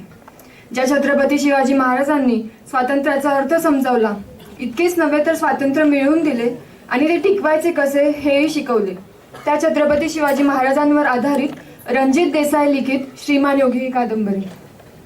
पुस्तकाचे शीर्षक महाराजांचे व्यक्तिमत्व अगदी 2 शब्दात मांडता येईल इतके चक्कर होते. लेखक रणजित देसाई यांची श्रीमान योगी ही कादंबरी स्वराज्य निर्मितीच्या हेतू एवढीच शुद्ध आहे. लेखकांनी सगळे प्रसंग रोमहर्षक जिवंत साकारले आहेत. श्रीमान योगी या ऐतिहासिक कादंबरीत वाचनीय रोचकता रंजकता आणणारा महत्वाचा भाग म्हणजे राजकारण, युद्ध, लढाया यांचे वर्णन. शूरवीरांच्या पराक्रमाच्या रोमहर्षक वर्णनामुळे आपल्याला इतिहासात घडलेल्या घटना पुन्हा पुन्हा अनुभवता येतात आणि आपण त्या ऍक्च्युअल इतिहासात जाऊन बघतोय असे भास व्हायला लागतात. केवळ रंजक म्हणून या सूत्राकडे न बघता आपल्याला तत्कालीन राजकीय परिस्थितीचे स्वरूप जाणून घेता येते. श्रीमान योगीचे सर्वात महत्वाचे वैशिष्ट्य म्हणजे तिला लाभलेली नरहर कुरुंदेकर यांची प्रदीर्घ स्वरूपाची प्रस्तावना. ही प्रस्तावना म्हणजे मराठी साहित्यातील अनमोल ठेवा मानला जातो. शिवचरित्रावर आधारित अनेक कादंबऱ्या अस्तित्वात आहेत. या सगळ्यांमधून महाराजांचे चरित्र चित्रित केले. असे असतानाही श्रीमान योगीत वेगळे महाराज कसे असतील हा प्रश्न पडणे स्वाभाविक आहे. श्रीमान योगी ही मराठी साहित्यातील सर्वात मोठी कादंबरी. पण प्रश्न पानांचा नसतो, प्रश्न मन साकार करण्याचा असतो. कारण श्रीमान योगीतून महाराज साकारायचे होते. महाराजांसारखे अष्टपैलू युग पुरुषाची व्यक्तिरेखा साकारणे हे अत्यंत कठीण काम. महाराजांच्या जन्मापासून तर मृत्यूपर्यंतच्या इतिहासाचे दृष्टिकोन वेगवेगळे आहेत. त्यात शिवाजी महाराजांची व्यक्तिरेखा खूप मोठी, तिथे शेकडो पैलू होते. असे असतानाही श्रीमान योगी वाचताना महाराजांची प्रतिमा डोळ्यासमोर उभी राहायला लागते. जिजाऊ मासाहेबांच्या संस्काराखाली तो तेजस्वी अंकुर वाढत जातो. लहानपणापासून आपल्या सगळ्या सवंगड्यांना साथीस घेतो आणि रोहिणेश्वरी स्वराज्याची शपथ घेतो. काय देखणे रूप असेल की नाही. महाराजांचे ते धारुष्ण रक्त जेव्हा शंकराच्या पिंडीवर पडले असेल ना, तेव्हा ती पिंडी सुद्धा शहारली असेल. एका शिवाने दुसऱ्या शिवाला भरभरून आशीर्वाद दिले असतील आणि स्वराज्याची मुहूर्तमेव रोवली गेली. नरहर कुरुंदकर प्रस्तावनेत म्हणतात, शिवाजी धार्मिक होता पण धर्मभोळा नव्हता, कठोर होता पण क्रूर नव्हता, साहसी होता पण अनुयायी नव्हता, व्यवहारी होता पण ध्येयशून्य नव्हता, उच्च ध्येयाचे स्वप्न पाहणारा स्वप्नाळू व ही स्वप्ने वास्तवात आणणारा कठोर वास्तववादी हे त्यांचे स्वरूप. कुठल्याही प्रसंगी फक्त सत्याचाच विजय होतो. अन्यायाविरुद्ध त्यांच्या मनात प्रचंड चीड निर्माण झाली होती. अगदी लहान वयातच अनेक साहसी कृत्य करून त्यांनी कुतूहल निर्माण केले. शहाजींच्या स्वप्नातले स्वराज्य त्यांना अवतरायचे होते, पण अडचणी अनंत होत्या. पण अडचणींसमोर झुकतील ते शिवराय कसले. मग आपणही तर शिवरायांचेच मावळे आहोत ना. आपण का छोट्या मोठ्या संकटांना घाबरून मागे फिरतो. भगव्या रक्ताची धमक बघ, स्वाभिमानाची आग आहे, घाबरतोस कोणाला वेडा, तू तर शिवरायांचा वाघ आहेस. यावरून एक लक्षात येते, संकटावर अशा प्रकारे तुटून पडायचं की जिंकलो तरी इतिहास घडला पाहिजे आणि हरलो तरी इतिहास घडलाच पाहिजे. त्यांनी साम दाम दंडभेद या नीतीचा अवलंब केला होता. परकीयांनी इतिहास लिहून सुद्धा ज्यांच्या चरित्रात एकही डाग सापडत नाही असे सूर्यासारखे तेजस्वी व्यक्तिमत्व म्हणजे छत्रपती शिवाजी महाराज. आपले स्वप्न पूर्ण करण्यासाठी आपल्या सर्वस्वाचा त्याग करणे म्हणजे काय असते ही समर्पण भावना शिकावी ती शिवरायांकडूनच.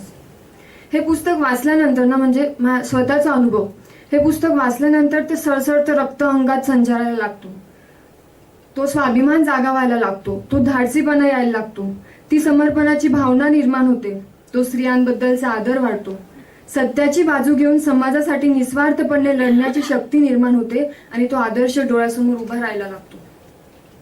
यावरून हेच शिकायला मिळते की जोपर्यंत शेवटच्या श्वासापर्यंत लढून होत नाही ना, हार मानू नका. कारण लढण्याचा इतिहास आमचा, हरणे आमच्या रक्तात नाही. जोपर्यंत मैदानात उभा मी, जिंकणे नियतीला शक्य नाही. धाडस तर सगळेच करतात, पण धाडस असं करावं की इतिहासाला सुद्धा भीती वाटावी आणि चुकून जरी तो काळ पुन्हा आला तर त्या काळाचीही छाती फाटावी. ज्या पद्धतीने त्यांनी मातृसत्ताक पद्धतीचा वापर केला होता त्यावरून त्यांच्या स्त्रियांबद्दलचा आदर लक्षात येतो, आईबद्दलचे प्रेम लक्षात येते आणि तो आदर्श डोळ्यासमोर उभा राहायला लागतो. आपण ज्या राज्यामध्ये राहतोय त्या राज्यासाठी आपल्या राजाने काय प्रकारचा त्याग केला आहे याची जाणीव आपल्या प्रत्येकाने ठेवली पाहिजे. शिवरायांचे विचार आत्मसात करणारी व्यक्ती ना जर तर या गोष्टींवर विश्वास ठेवत नाही. करायचे असेल तर करून दाखवायचे, नाहीतर त्या वाटेला फिरकायचे सुद्धा नाही. हे बघा, आपण ना कोणत्या मातीत जन्माला येणार, कोणत्या घरात जन्माला येणार हे नक्कीच आपल्या हातात नसते, पण जन्माला आल्यानंतर कर्तृत्व असं गाजवावे की आपण आपल्या घराचे, आपल्या मातीचे पांग फेडले पाहिजे. महाराजांच्या जन्मापासून तर मृत्यूपर्यंतच्या जीवनाचा सर्वच प्रवास देसाईंनी श्रीमान योगीत साकारला आहे. एकंदरीतच शिवनेरीच्या पायथ्याला असणाऱ्या जुन्नर गावापासून सुरू झालेली कादंबरी रायगडावर अखेरचा श्वास घेते. एकूणच तुम्हाला शिवाजी महाराज जाणून घ्यायचे असतील, त्यांच्या आयुष्यातील घटनाप्रसंगांना त्यांचा मावळा म्हणून सामोरे जायचे असतील तर ही कादंबरी नक्कीच वाचायला हवी. थँक्यू.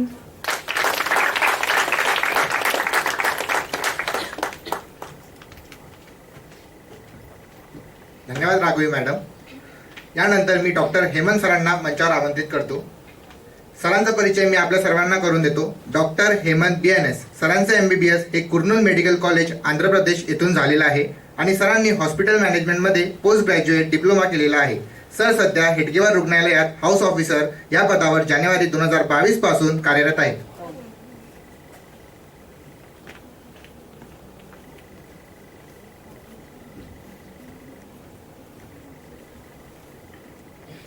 सगळ्यांना माझा नमस्कार. माझं नाव हेमंत BNS. अभी मैंने एक बुक लिया, इसका नाम है 3000 Stitches, ordinary people extraordinary lives. इस बुक का आधार है Infosys foundation chairperson Sudha Murty ji. आपको मैं इस बुक के अंदर एक इंटरेस्टिंग स्टोरी बताने इधर आया, ठीक है. और इसके अंदर 6th चैप्टर है, इसका नाम है ए लाइफ अनरिटन. तो एक गांव रहता है, इस गांव का नाम है चांदगढ़. चांदगढ़ गांव महाराष्ट्र और कर्नाटक के बॉर्डर पे रहता है, बेलगांव जिला. तो इस गांव में एक डॉक्टर को 1943 में मेडिकल ऑफिसर के नाते पोस्ट किया, मतलब वो पोस्टेड है उधर, मेडिकल ऑफिसर है. तो वो गांव कैसा है, पूरा जंगल से भरा हुआ, और वो इतना कठिन सिचुएशन था 1943 में. तो एक दिन क्या हुआ था, उनके दरवाजे के बाहर एक वाघ आया और बैठ गया. तो उनको एक दिन तक बाहर ही नहीं निकला, मतलब ऐसा सिचुएशन है. और एक दिन क्या हुआ, खिड़की के ऊपर से एक सांप आ रहा है.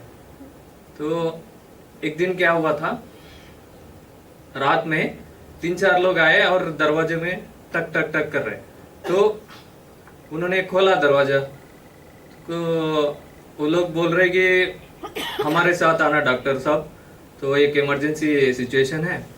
तो उनके पास ऑप्शन नहीं था, तो वो उनके साथ बैलगाड़ी में चल गई. उस समय तो ट्रांसपोर्ट का आपको पता है. तो उधर दूसरा गांव गया, और उधर क्या है, एक यंग लेडी है, उनका डिलीवरी वो लेबर में.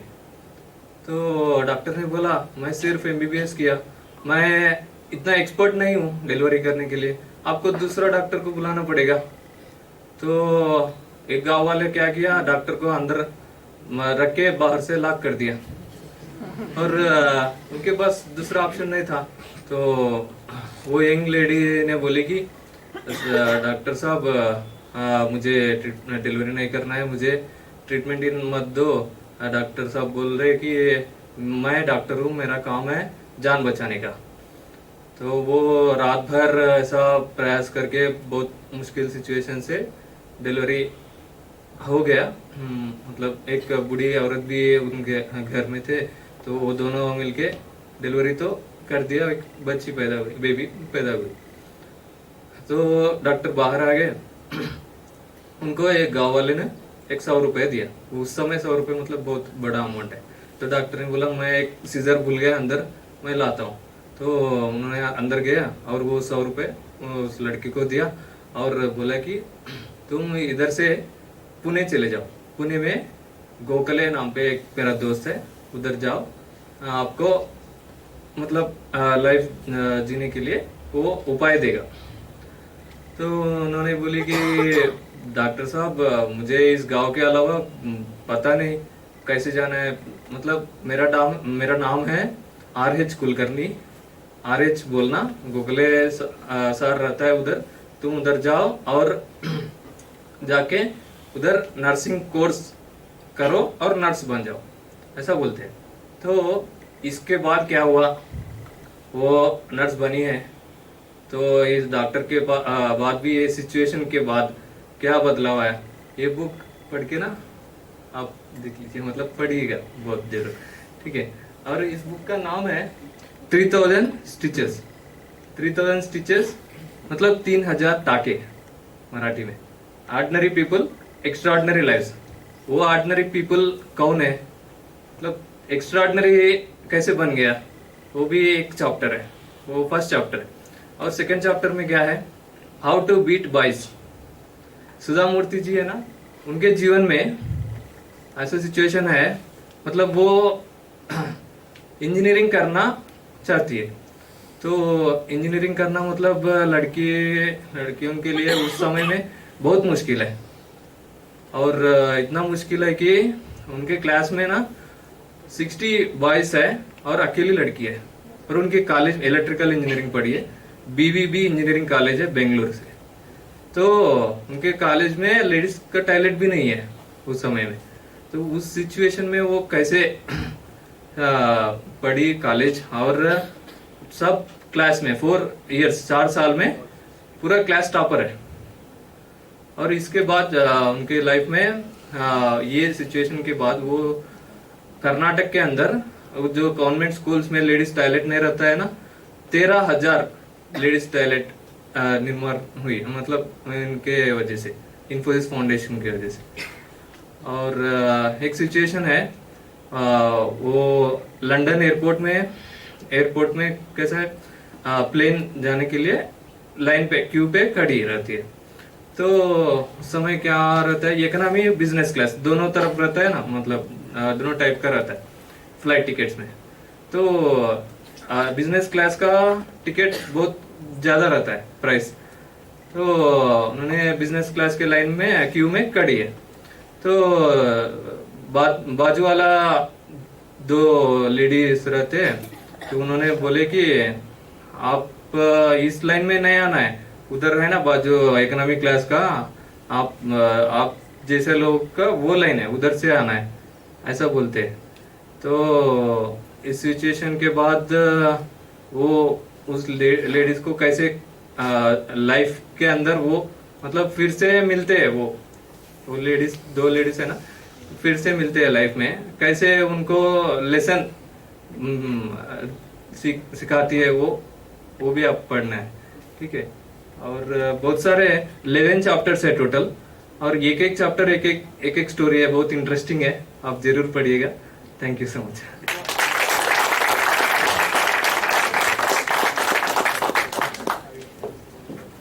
धन्यवाद सर।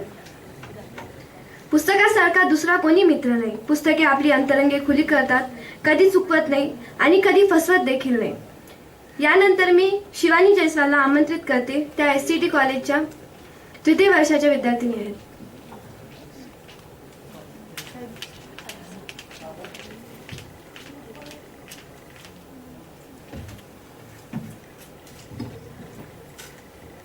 क्या आप अपने जिंदगी की सीक्रेट जानना चाहते हो?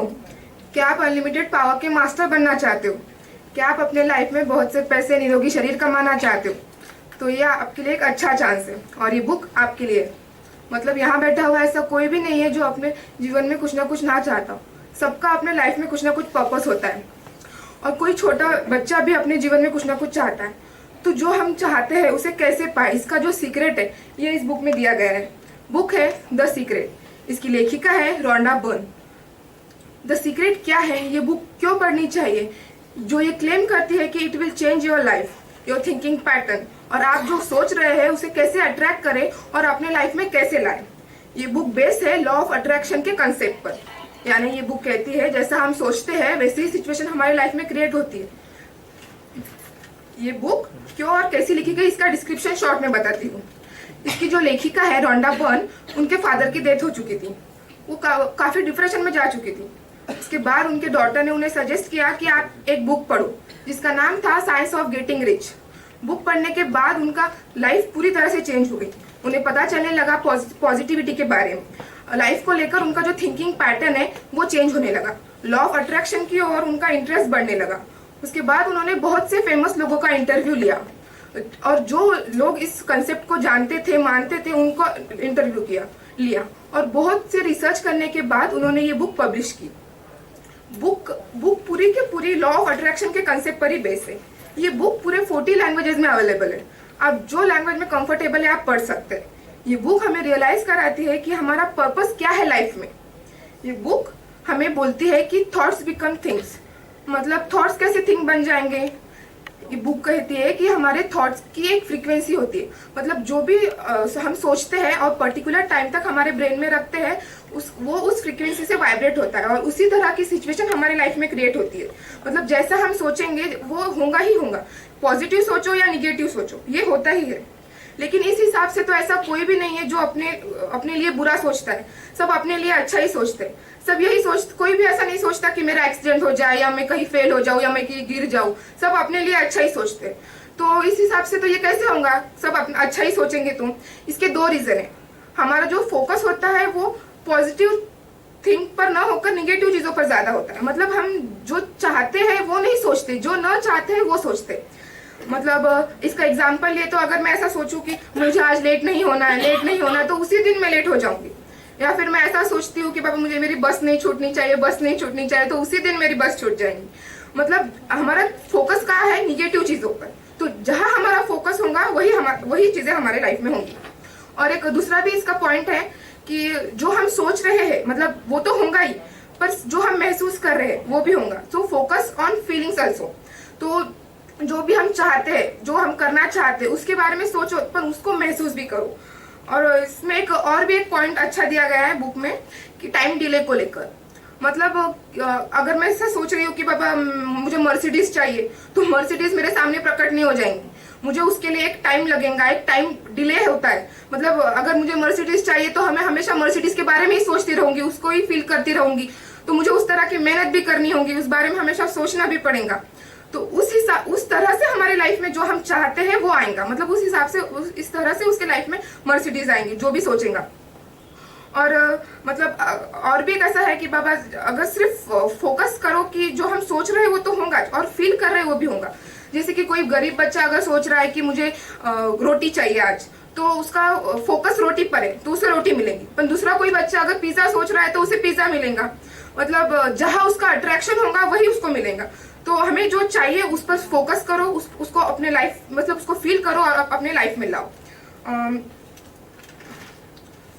और बस और एक ऐसा भी है कि बाबा अगर हम अच्छा सोच रहे हैं, हैप्पी सोच रहे हैं, if you are feeling good, if you are feeling happy, तो आप में सब अच्छा ही होगा. किसी डर के बारे में सोचोगे और डर पर फोकस होगा तो जो नहीं भी होगा वो भी आपको सोचने लगेगा, वो भी आपके साथ होने लगेगा. और इस बुक का एक ऐसा मॉरल है कि ये बुक बोलती है कि हमेशा अच्छा सोचो, थैंकफुल रहो, तो सारी चीजें आपके कंट्रोल में होंगी. आप जो चाहते हैं वो कर पाएंगे. अगर आप कभी भी लो फील करो, कभी भी डाउन फील करो, डिप्रेस फील करो, तो इस बुक का कोई भी एक पेज निकालो, उसे पढ़ लो। मतलब जिस सिचुएशन में आप अभी है उससे कुछ ना कुछ आपके लाइफ में बेटर ही होगा। और मैं गारंटी लेती हूँ कि आपकी जो स्टेट ऑफ माइंड की जो जर्नी है, अगर कुछ चेंज करने की जो स्टार्ट करना चाहते हैं तो इस बुक से कर सकते हैं। और बुक में ऐसा भी बोला गया है कि आप मतलब रात को सोते वक्त जो सोचते हैं, जो विचार करते हैं रात को सोचते वो शुभ होते हैं और वही हमारे लाइफ में होता है। और अगर हम सोच बदलेंगे तो हमारा जीवन भी बदलेगा और समाज भी बदलेगा। So if you are interested then read this book. Thank you.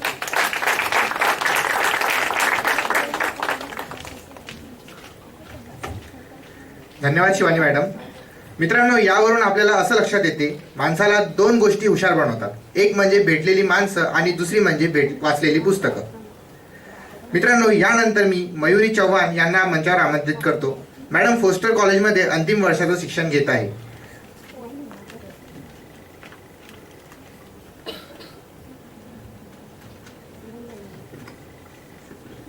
नमस्कार, माझं नाव Mayuri Chavan, foster development medical college. मी आज तुम्हाला the subtle art of not giving fuck या पुस्तकाविषयी सांगणार आहे। आता हे पुस्तक, याचं टायटल पाहूनच अनेकांना वाटतं की हे पुस्तक वाचावं की नाही, म्हणजे याचा वेगळा अर्थ पण सगळे घेऊ शकतात। पण याचा मूळ अर्थ असा की काहीही फरक न पडून घेण्याची एक बेमालूम कला, घंटा फरक पडून न घेण्याची एक बेमालूम कला, किंवा चोख जगण्याचे ठोक मार्ग असं। हे पुस्तक आपल्या तथाकथित समीकरणांना बदलून टाकणारं असं आहे, जे आपण ट्रेडिशनल थिंकिंग करतो। आता जसं द सिक्रेटचं ऐकलं आपण की नेहमी पॉझिटिव्ह विचार करा वगैरे वगैरे, या सगळ्यांना काउंटर ऍक्ट म्हणून हे एक पुस्तक आहे असं म्हणू शकतो आपण। आपल्या चालत आलेल्या सामान्य विचारसरणीला एक नवीन दिशा देणारं हे पुस्तक आहे। कुणीतरी जिंकतंय याचाच अर्थ कुणीतरी हरणार हे निश्चितच, आणि पण आपली आदर्शवादी संस्कृती आपल्याला सांगते की नेहमी जिंकण्याचाच विचार करावा, थिंक पॉझिटिव्ह ऑलवेज। पण असं या पुस्तकात नाही दिलंय। हे आदर्शवाद आपल्याला कसे जिंकावं हे सांगत नाही, जिंकावं फक्त एवढंच सांगतं। या पुस्तकाचे टायटल्स असे: don't try, you are not special, you are wrong about everything, the value of sufferings, happiness is a problem, you are always choosing, failure is the way forward, the importance of saying no and then you die. ही सगळी शीर्षकं वाचूनच आपल्याला आपल्या नेहमीच्या वैचारिक संकल्पनांच्या विरोधात हे पुस्तक आहे का असं वाटून हे पुस्तक वाचण्याची एक उत्कंठता निर्माण होते। हे पुस्तक म्हणजे अनेक विचारांचा गडबडगुंडा। हे पुस्तक आपल्याला स्वतःशी प्रामाणिक कसं राहावं हे शिकवतं।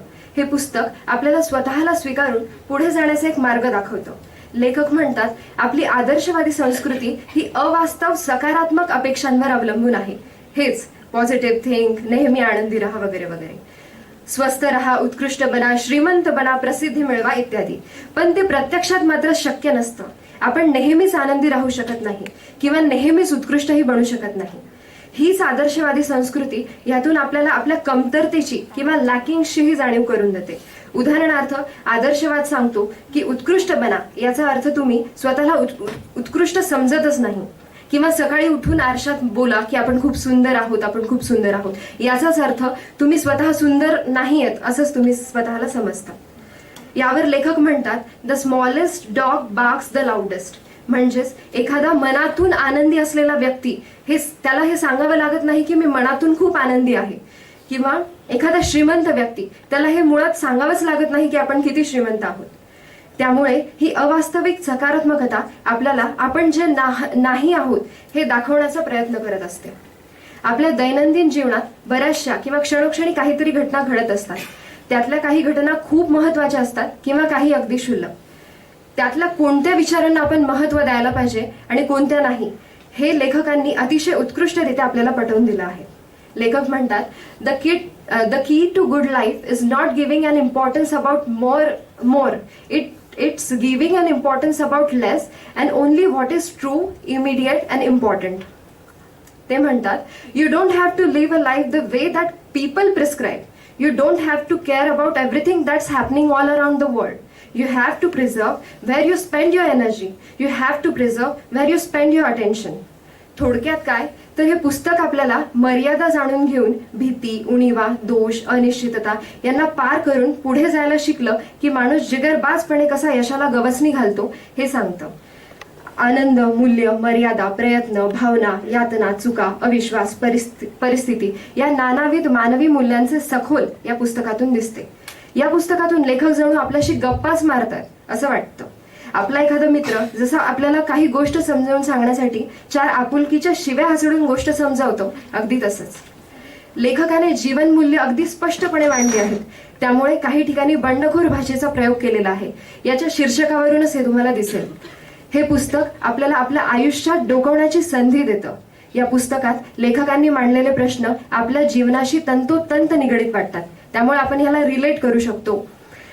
त्यामुळे आपल्या आदर्शवादी संस्कृतीला थोडंसं बाजूला करून आपल्या अगदी मित्रासारख्या विचार मांडणाऱ्या लेखकाचे आपल्या जीवनासाठी लागणारे उपयोगी सल्ले घेण्यासाठी हे पुस्तक नक्कीच वाचावं अशी माझी इच्छा आहे. धन्यवाद.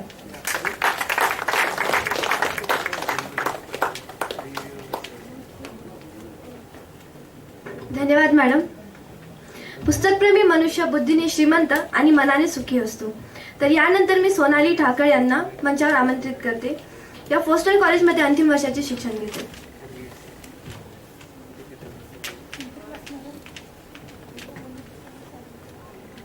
I am Sonali Thawar from Foster Development Homeopathic Medical College, final year student. I would like to share a review on a book, If You Think You Can, by T.J. Housington.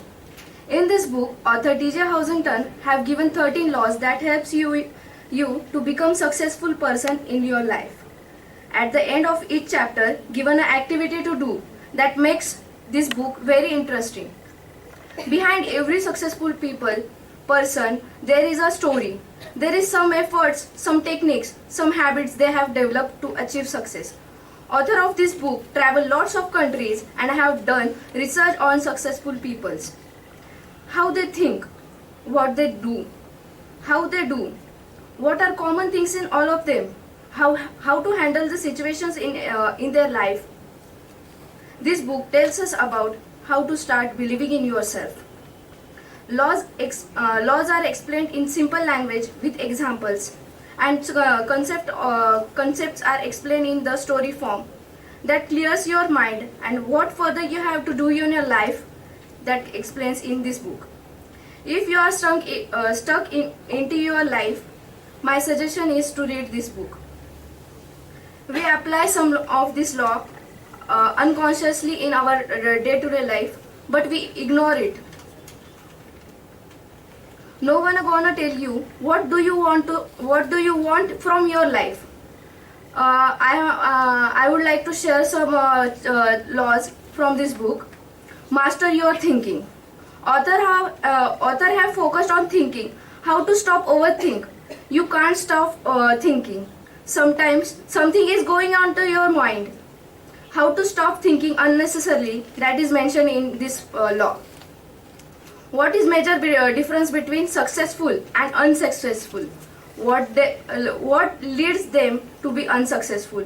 These 13 laws are simple things we have to apply in your life. Not all of them at a time, but one by one you can apply. And some of these we are already applying in our life. Greatness within you. Author says, champions are born and then unmade. We all know that we have innate greatness within us, but soon they are replaced with limitations and defeats. We were born to win, yet soon we are conditioned to lose. Our thoughts are not our mind. Our thoughts are not in our hands. It is controlled by other people's. What people will say, how will they react? Instead of this, we should think what I want to do in my life. How can I achieve that? This book changes your mind, the way you think. Power of decision. Author says, if you want to change your life, then change your decisions. Whether you take right or wrong decision, taking a decision is important. Learn from wrong decisions. We have to guide our mind to become solution oriented instead of thinking about my problem is this, my problem is that, and all this. By questioning to ourselves, we can achieve that. Author says, you are the greatest obstacle in your life. that prevents you growing from where you are and to where you want to be. Lastly, I would like to share story given in this book, Golden Buddha. There was a statue of Buddha made up of a clay in Thailand. Soldiers of Thailand have given in charge to move that clay statue of Buddha to new location. As the crane lifted the statue, the weight was so great that the statue began to crack. In the fear of damaging the statue, they decided to move in the next morning. That night, one of the monk was going on his way. He noticed the reflection shining out from the crack of clay statue. Out of curiosity, he started taking off that clay. Finally, after so much of clay have been removed, he realized that it was not a clay statue at all, but rather than a huge, solid golden Buddha. This story tells us about there is already greatness within us. Just we have to remove that clay from us. Because of our conditioning or thinking, we started forming a clay in our body, in our life. Everyone had a gold within us. Something we have to find within us. Something we have to create. But because of that conditioning, we don't focus on that things. We just have to find out that thing and remove the clay layer by layer. At last, it is never too late to lift you from your comfort zone. Thank you so much.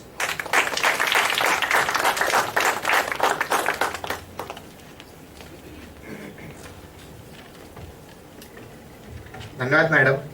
यानंतर मी मेघना परिहार madam यांना आमंत्रित करतो. Madam poster कॉलेजचे अंतिम वर्षाचे विद्यार्थिनी आहेत.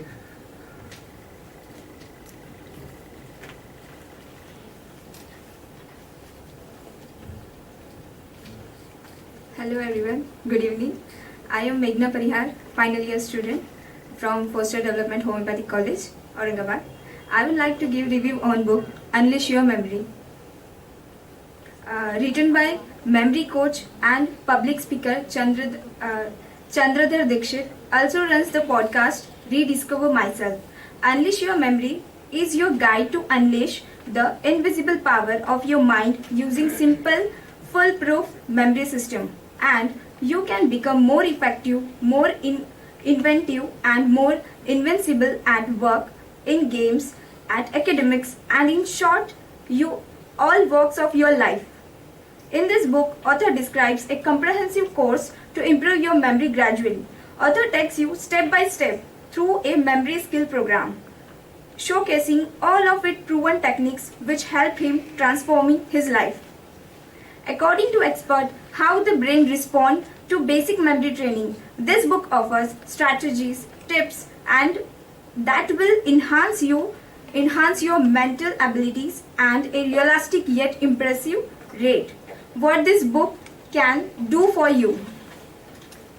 It gives the flow of learning, all the things you have not learned in school, which gives you a lot of clarity to understand and make the right decision. It helps to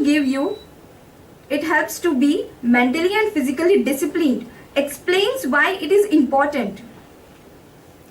We should not be too dependent on technology as it is actually stopping us from using our brain effectively.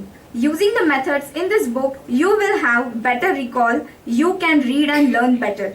People read books and forget continuously. Reading these books will enable the reader to put an end to this age-old tradition.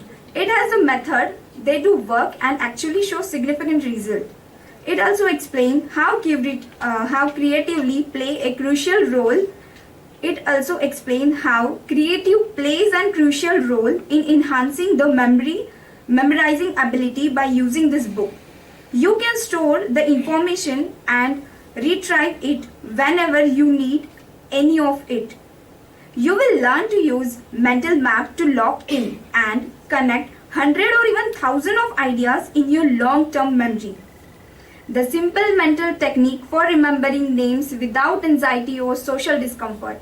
You will get instant recall for tests, public speaking, seminars, and even vital projects. You will learn how to use your brain to remember anything you want. It will help you in keeping your brain active, keen, and hence forever young. This is a free from brain related issue. That is free from brain related issues. Author also explain about certain myths that to be broken.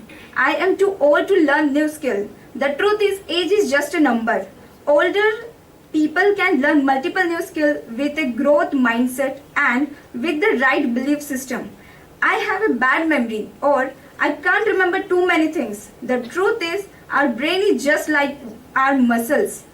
The more we use it, the stronger it gets. Just by some memory training exercise described in that book, you can unleash your brain potential. The way you practice is more important than how much you practice.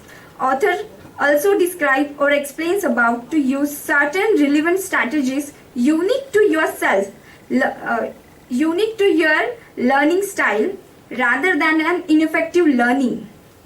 Author explain about different memory recall methods or technique like association method or technique, number sound technique, chain link techniques, and many more. I would like to share one technique with you so you will develop more interest about this book. I will say a few words and you all have to recall it. The words are sun, shoes, traffic light, gloves, dice, continents, octopus. Sun, shoes, traffic light. Okay, these are sequentially somewhat right.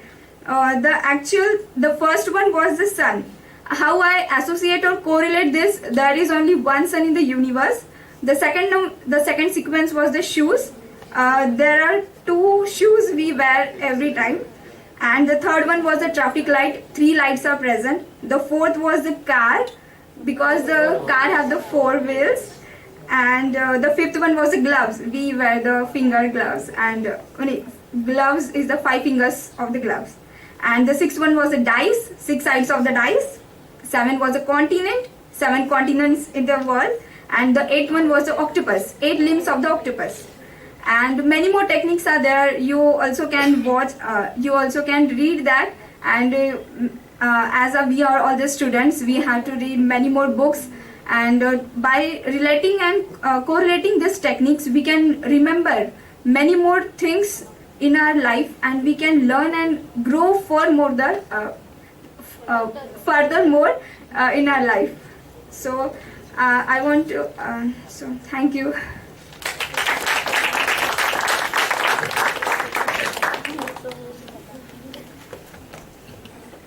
धन्यवाद madam. आजच्या कार्यक्रमाची व्यवस्था team आणि GTC dental कॉलेजचे विद्यार्थी त्यांनी इथेच थांबावं. यानंतर आजच्या कार्यक्रमाचे प्रमुख वक्ते डॉक्टर प्रशांत गायकवाड सरांना मी मंचावर आमंत्रित करतो. त्यांच्यासोबत मी 2 प्रतिनिधींना आमंत्रित करतो. पल्लवी घुगे मॅम भगवान होमिओपॅथिक मेडिकल कॉलेजमध्ये फायनल इयरच्या विद्यार्थिनी आहेत व Vinesh Bendre Navodaya college of physiotherapy Raichur Karnataka.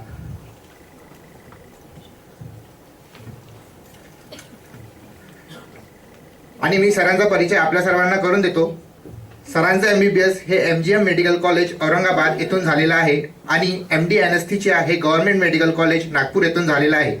Sir सध्या हेडगेवार रुग्णालयात कन्सल्टंट डॉक्टर म्हणून कार्यरत आहेत आणि डॉक्टर बाबासाहेब वैद्यकीय प्रतिष्ठान विश्वस्त सदस्य आहेत. सरांकडे सेवांकुर भारत प्रदेश संपर्क म्हणून अशी जबाबदारी आहे आणि सर मूळचे सेलू परभणी इथले आहेत.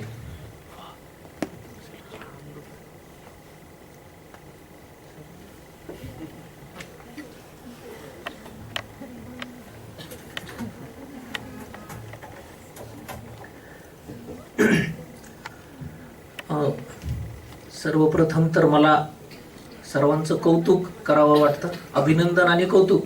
एवढे छान पुस्तकं तुम्ही प्रेझेंट केली आणि त्यातली जी व्हर्सॅटिलिटी आहे म्हणजे त्यातलं जे वैविध्य आहे ते फार छान आहे. म्हणजे मी सगळ्यांची नोट करून घेतली पुस्तकांची नावं आणि त्यातला जो सारांश आहे तो खूपच छान आहे. आपण इतिहासाची पुस्तकं वाचलीत, आपण एक्सपेरिमेंटल लर्निंग वरची जी पुस्तकं आहेत ती पण वाचली. पॉझिटिव्हिटी किंवा व्यक्तिमत्व विकासाच्या ज्या संकल्पना आहेत त्याच्यावरची पुस्तकं वाचली. काही जणांनी अनुभवावरती जसं डॉक्टरांचा अनुभव आहे त्याच्यावरची पुस्तकं वाचली. मुसाफिर नावाचं छान चरित्र मृदुलने वाचलं, त्याचं खरंच मी या सगळ्या ह्याच्यामध्ये कौतुक करेन. अत्यंत छान पुस्तकाची निवड त्याने केली आणि सादरीकरण पण उत्तम केलं. वैभवने पर्सनल लेजंड जे संकल्पना त्या पुस्तकाच्या माध्यमातून आपल्याला सांगितली, अल्केमिस्ट हे पुस्तक तर जगजाहीर आहे, आपण सगळ्यांनीच ते वाचलं असेल, ती छान होती.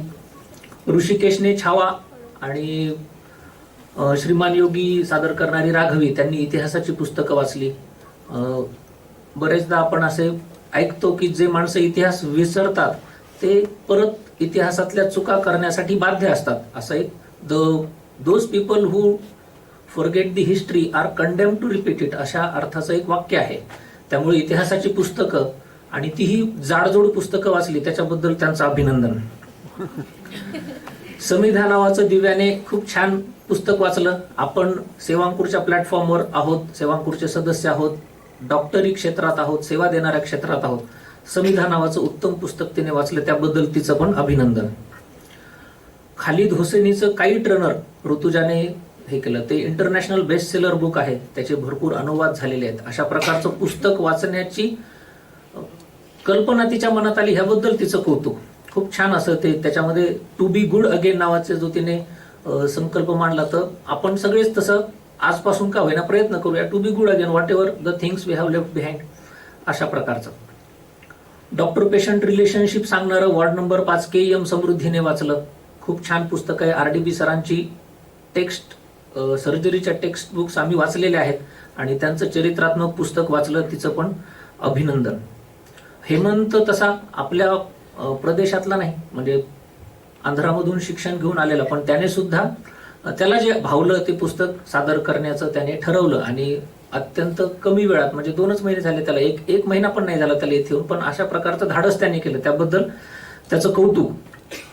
सुधामूर्तींची पुस्तकं छानच असतात, त्यातलं त्याने ते निवडलं, त्याबद्दल पण त्याचं अभिनंदन. शिवानी आणि मयुरी यांनी 2 परस्पर विरोधी पुस्तकं वाचली, म्हणजे ज्याचा अर्थ परस्पर विरोधी आहे, पण व्हॉट एव्हर इट इज, त्यातलं त्यांनी चांगलं काय ते घ्यावं एवढं मी अपेक्षा व्यक्त करेल. सोनालीने आणि मेघनाने if you think you can आणि अनलिश युअर मेमरी, तर अनलिश युअर मेमरी ऐकल्यावर तर म्हणजे त्यातले जे एक्सपेरिमेंट्स ऐकल्यावरती कदाचित मी माझ्या UG मध्ये ते पुस्तक वाचलं असतं तर कदाचित आणखी काही चांगलं अभ्यास करू शकलो असतं असं मला वाटून गेलं. तर जवळपास 6-7 मेडिकल कॉलेजेसच्या विद्यार्थ्यांनी याच्यात भाग घेतला आणि एवढ्या छान प्रकारे पुस्तक सादरीकरण केलं, त्याबद्दल सर्वांचं अभिनंदन आणि कौतुक. अण्णा हजारे भरपूर जणांना माहिती असतील, त्यांचं उदाहरण म्हणून सांगतो.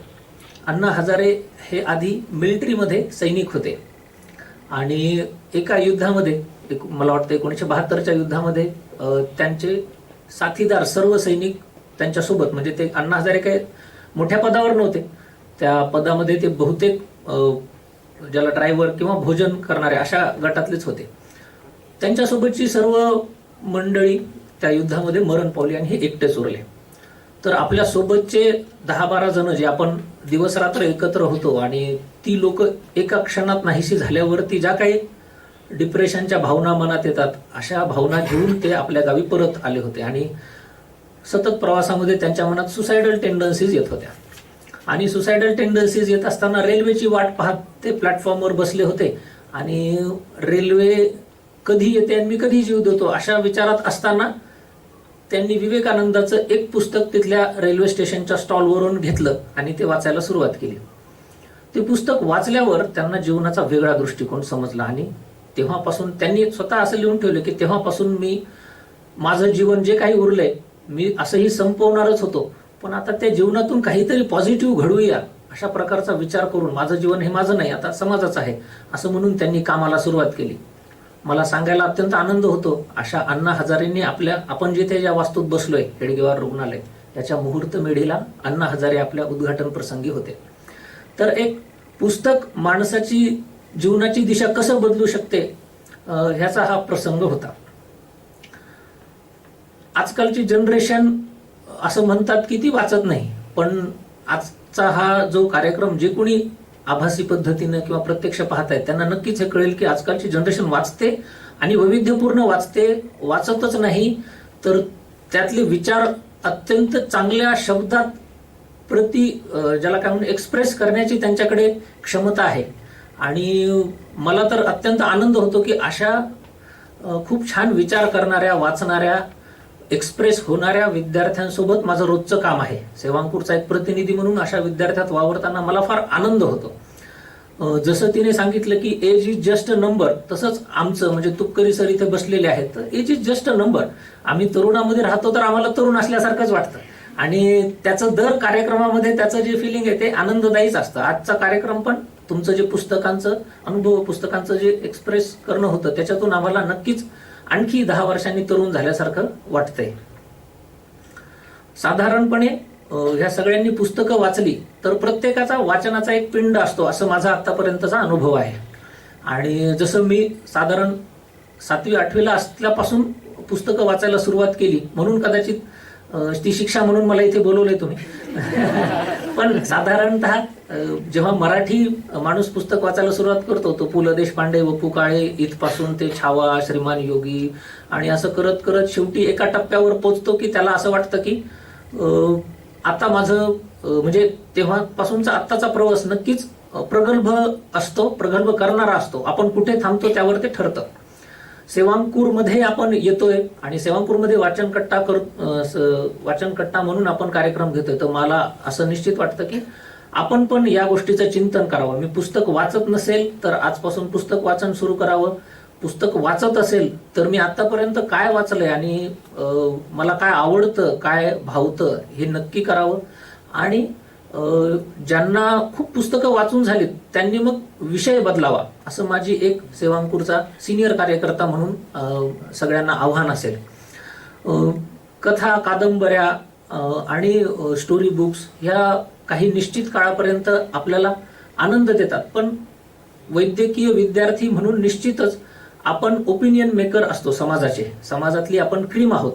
तर आपलं वाचन आहे तर पुढे चालून पेशंट्स आपल्याशी डील करणार आहेत, म्हणजे काही पेशंट्सशी आपण डील करतोय आता सध्या सुद्धा आणि नंतरही करणार आहोत. समाजात पुढे जाऊन आपण प्रथितेय डॉक्टर बनू आणि तेव्हा आपला पेशंट्सशी संबंध येणार आहे.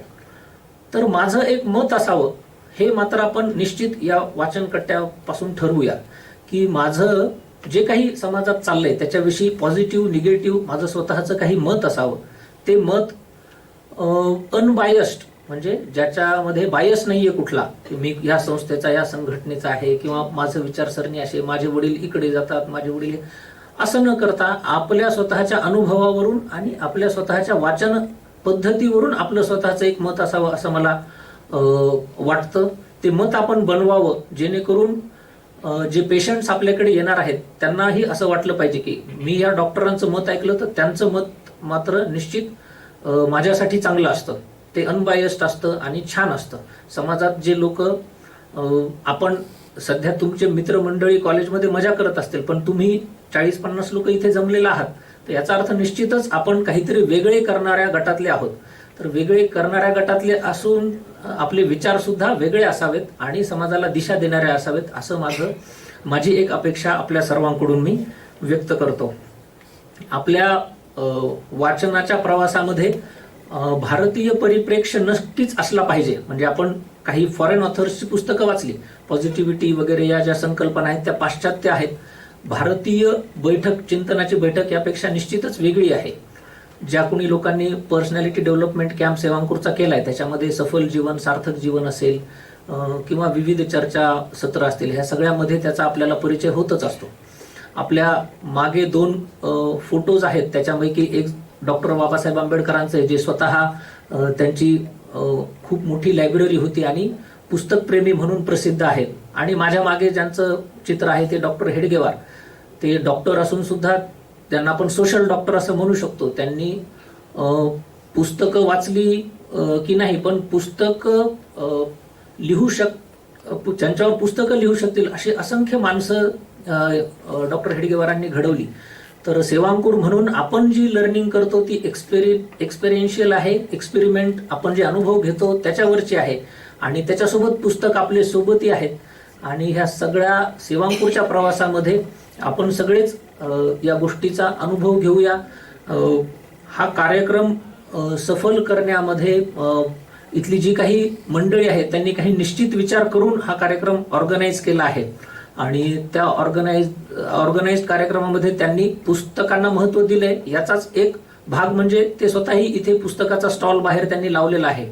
त्यातली काही पुस्तकं मी सुचवलेली आहेत, त्यांच्या चिंतनातून आलेली आहेत. आपण पुस्तकं ती नक्की घ्या, वाचा. आणि हा वाचनकट्टा एकच नाही तर असं नियमित वाचनकट्टा कसा सुरू राहील याची काळजी जर आपण घेतली तर मला असं वाटतं ह्या कार्यक्रमाचं सार्थक होईल. पुस्तकांच्या बाबतीत माझे अनुभव छान आहेत. म्हणजे आतापर्यंत जे वाचलंय त्यातलं भरपूर काही आपल्या आयुष्यात उतरतं असा माझा स्वतःचा अनुभव आहे. आणि एकदाच नाही तर काही काही पुस्तकं भरपूर वेळा वाचण्यासारखी असतात. अशा पुस्तकांचा संग्रह आपल्या गाठी असावा. वैद्यकीय क्षेत्रातील पुस्तकांसोबतच डॉक्टरांची चरित्र असतील, सामाजिक सोशल चेंज मेकर जसे असतात त्यांची चरित्र असतील ती आपण नक्की वाचली पाहिजेत. आपण सगळे मिळून वाचूया आणि सेवांकुरच्या या वाचन कट्टा या उपक्रमाला पुढे घेऊन जाण्यासाठी निश्चित काही प्रयत्न करूया अशी अपेक्षा करून मी माझे 2 शब्द संपवतो. धन्यवाद.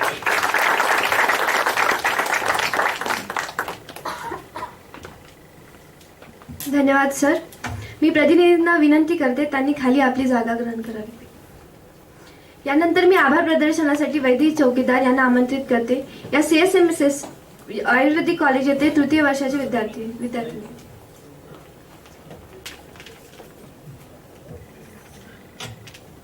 करुणी स्थान ग्रहण तुम्ही ठेवलात मान अमुचा, करुणी स्थान ग्रहण तुम्ही ठेवलात मान अमुचा, शब्द अपुरे पडतील आभार व्यक्त करण्या तुमचा.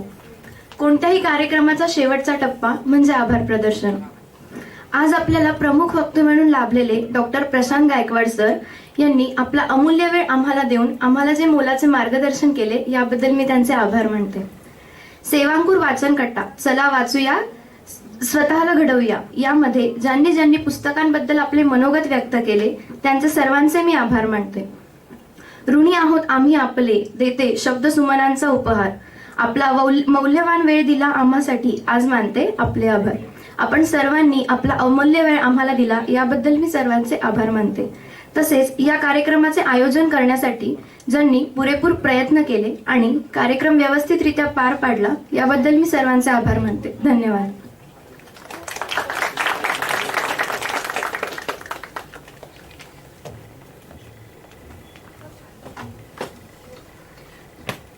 यानंतर शांती मंत्रासाठी मी राधा सावळकर यांना आमंत्रित करते.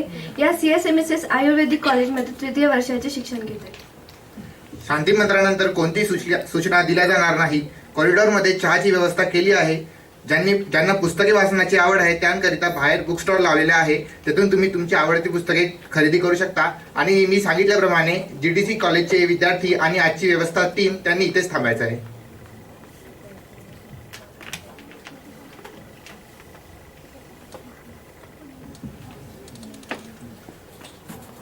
शांती मंत्र.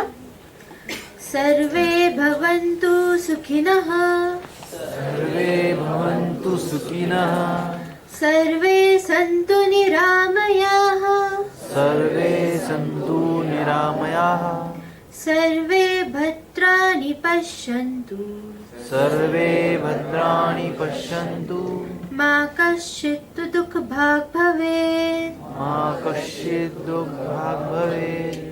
धन्यवाद. ओम शांति शांति शांति.